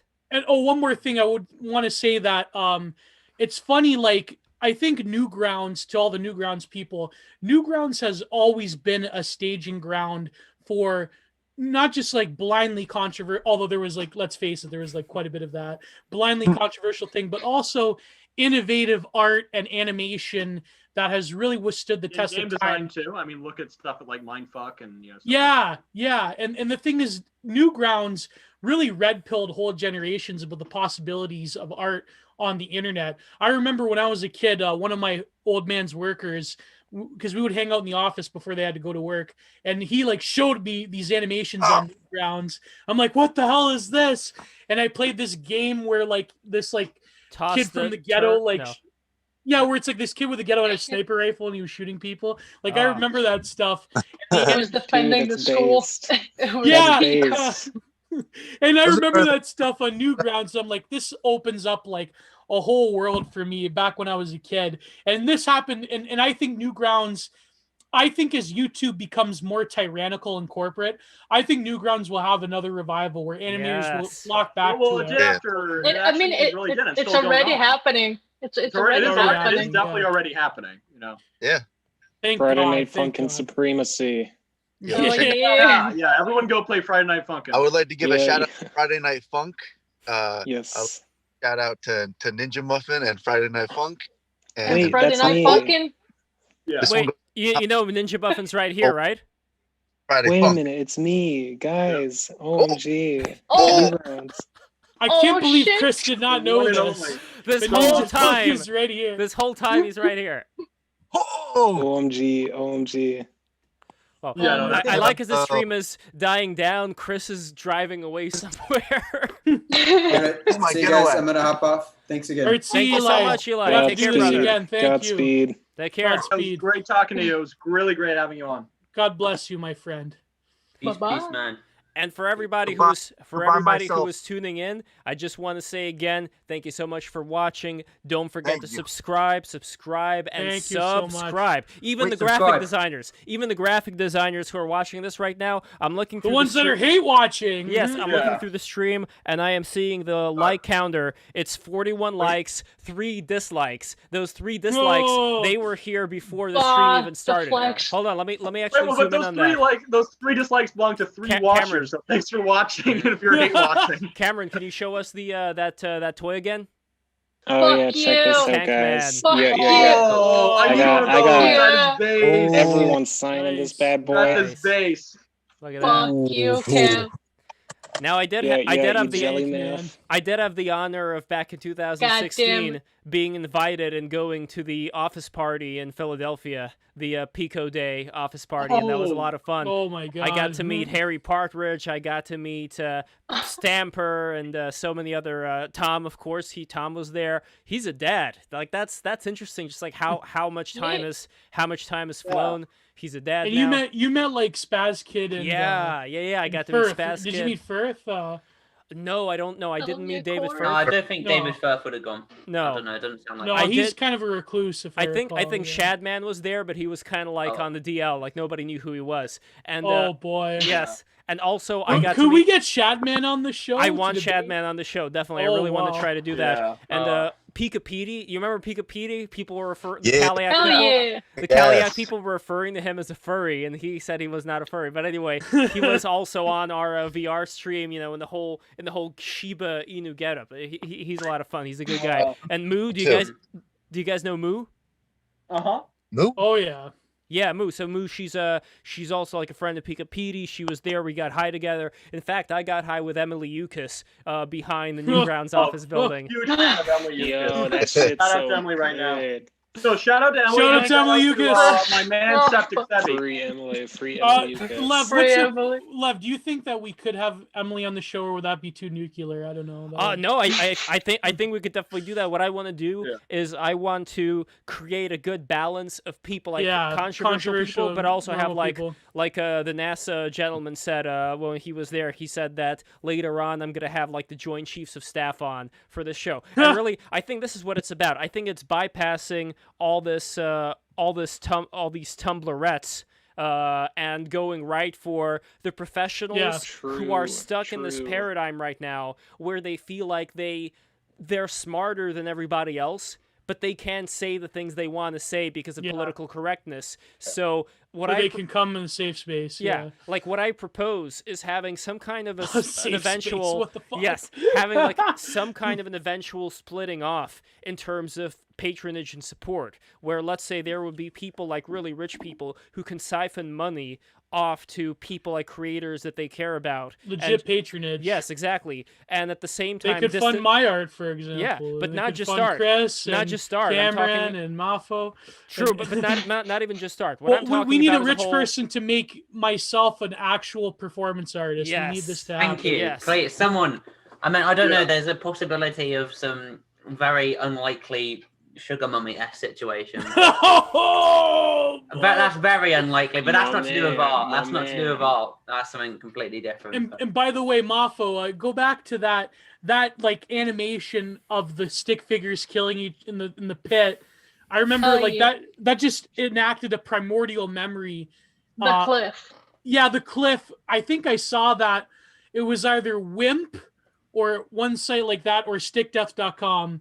But that like enacted a primordial memory in me when I was a kid. And I would like I think Wimp, I saw that one WTF, like how the world ends. That one was just next level shit. And by the way, when I said the people who are still here, like only 3 dislikes, and I was thinking, whatever happened to all the salty graphic design people? Now it's 4. So one of the salty graphic design people probably thought, oh wait, I forgot to put a dislike on this. I forgot to dislike it. I watched this entire video and I didn't even dislike. It's almost like it was engaging content. But to all the graphic designers that are watching this, again, I really appreciate you watching this, and don't forget to subscribe. And look, and become a patron. Become a patron of Break the Rules. We're going to be doing a lot more of these great shows for you guys, and we really appreciate everybody watching it. Look, to me, it doesn't matter whether you're a salty graphic designer, whether you're a peppery graphic designer, whether you're a sugary graphic designer. Whether you're a quirked up graphic designer. Exactly. Whether you're a bimbified, sissified graphic designer. Whether you use Go Animate, we don't care. No, by the way, shout out to Frank Castle. Woo! Frank Castle defended me on Twitter, along with Paul Town, along with City. Thank you. Mwah. Bless you all. Yes. So, and for the e-girl stream, we're gonna have the e-girl stream. I will personally contact Sydney to come on the e-girl stream. Nice. So it'll happen. Nice. Well, e-girl guys, approved. I think this is pretty much it. I just want to say some shout outs. So we got Super Iron Bob, who says, fun fact, the dislike button in YouTube comments literally does nothing. Aman Sadhu, Evie, Succubus Sheep, who says Stan Emily. So then over here we have, who else here? Yo, free Emily. Oh, by the way, I have personal shout outs in the chat, although he's probably not listening now because it's late where he's from. Paul Talk was in the chat, Paul Rhodes. My friend, you will be on the show. And that comment I made the other day about you viciously attacking me, I was just being sarcastic. It was a totally good critique. But I'm going to debate Paul Talk. And also shout out to Mason Masters in the chat, who's a good Twitter friend of mine. He was in the chat. And shout out to Julia, Sheepdog on Twitter. I saw her. Shout out to Hero Alchemy. Yeah. Shout out to who else? Yeah. Shout out to Good Boy Physical, which I mentioned. He had a really great response to Humans of Flat Design. So shout out to all these good people. Buff, Aman Sadhu. Shout out to MacArthur's Gaze. I know he's watching at home. Thanks for the support. And also shout out to we're talking about Newgrounds people, so shout out to Septic Sebi. We fucking love working with you. And I'll give another shout out to Atticus too, and everyone in the Atticus and Satin Next, everyone in the Discord. Nice. Yeah, shout out to Atticus. Shout out to Max. Shout out, Wong Kar-wai. Let's do it together, Gio. 1, 2, Wong 3. Kar-wai, Y Super Fan XOXOXO, who's a patron of ours now, by the way. Wong Kar-wai Superfan XOXOXO is a patron of ours, and guys, become a patron of ours as well. Shout out to Wonderboy. You wanted to shout out to Wonderboy in the chat. Shout out to the patron. Wonderboy. Wonderboy is my pal. Shout out big. Shout out to Wonderboy. Shout out to Modern Hermeticist. Shout out to Isaac. Shout out to Buff. Shout out to Kawaii Sprite. The Kawaii Sprite. And shout out to Mario. Shout out to Luigi. I saw that image, by the way, where Luigi's like a bodybuilder, and it says, well, I'm not going to get into it right now. Okay. I know, exactly. Okay. So let's see. Anybody else? Chris Hastings, Pomode. Another huge shout out to Pomode. He gave us $20 today. $20 donation. Nice. That was shout out to Jugs. I saw her in the chat. Yes, shout out to Jugs. Yeah. A great job. Guys, quickly. It's 2 a.m. I'm ready to go to bed. That's right. I'm gonna wrap this up. Mafo, thank you so much for being here. Jump off this cliff. Again, okay. MK Mafo on Twitter and Newgrounds. See me on Newgrounds. See me on Twitter. I can't believe I finally can't believe I talked to you. It's fucking base. MK Mafo. In the house. Don't jump off the cliff. Be seeing me on Twitter liking porn. That's fine. Wait, what is that? Like and follow and retweet. Is that territory? Math? Rate, favorite, and subscribe. Yeah. Right. 5. And also shout out to Tapeworm Jr. So bye-bye. Bye. Ciao. All right, guys, this is pretty much it. Thank you guys so much for watching. watching. I just want to have one thing. I want to have one thing before I go. Okay. Just my piece.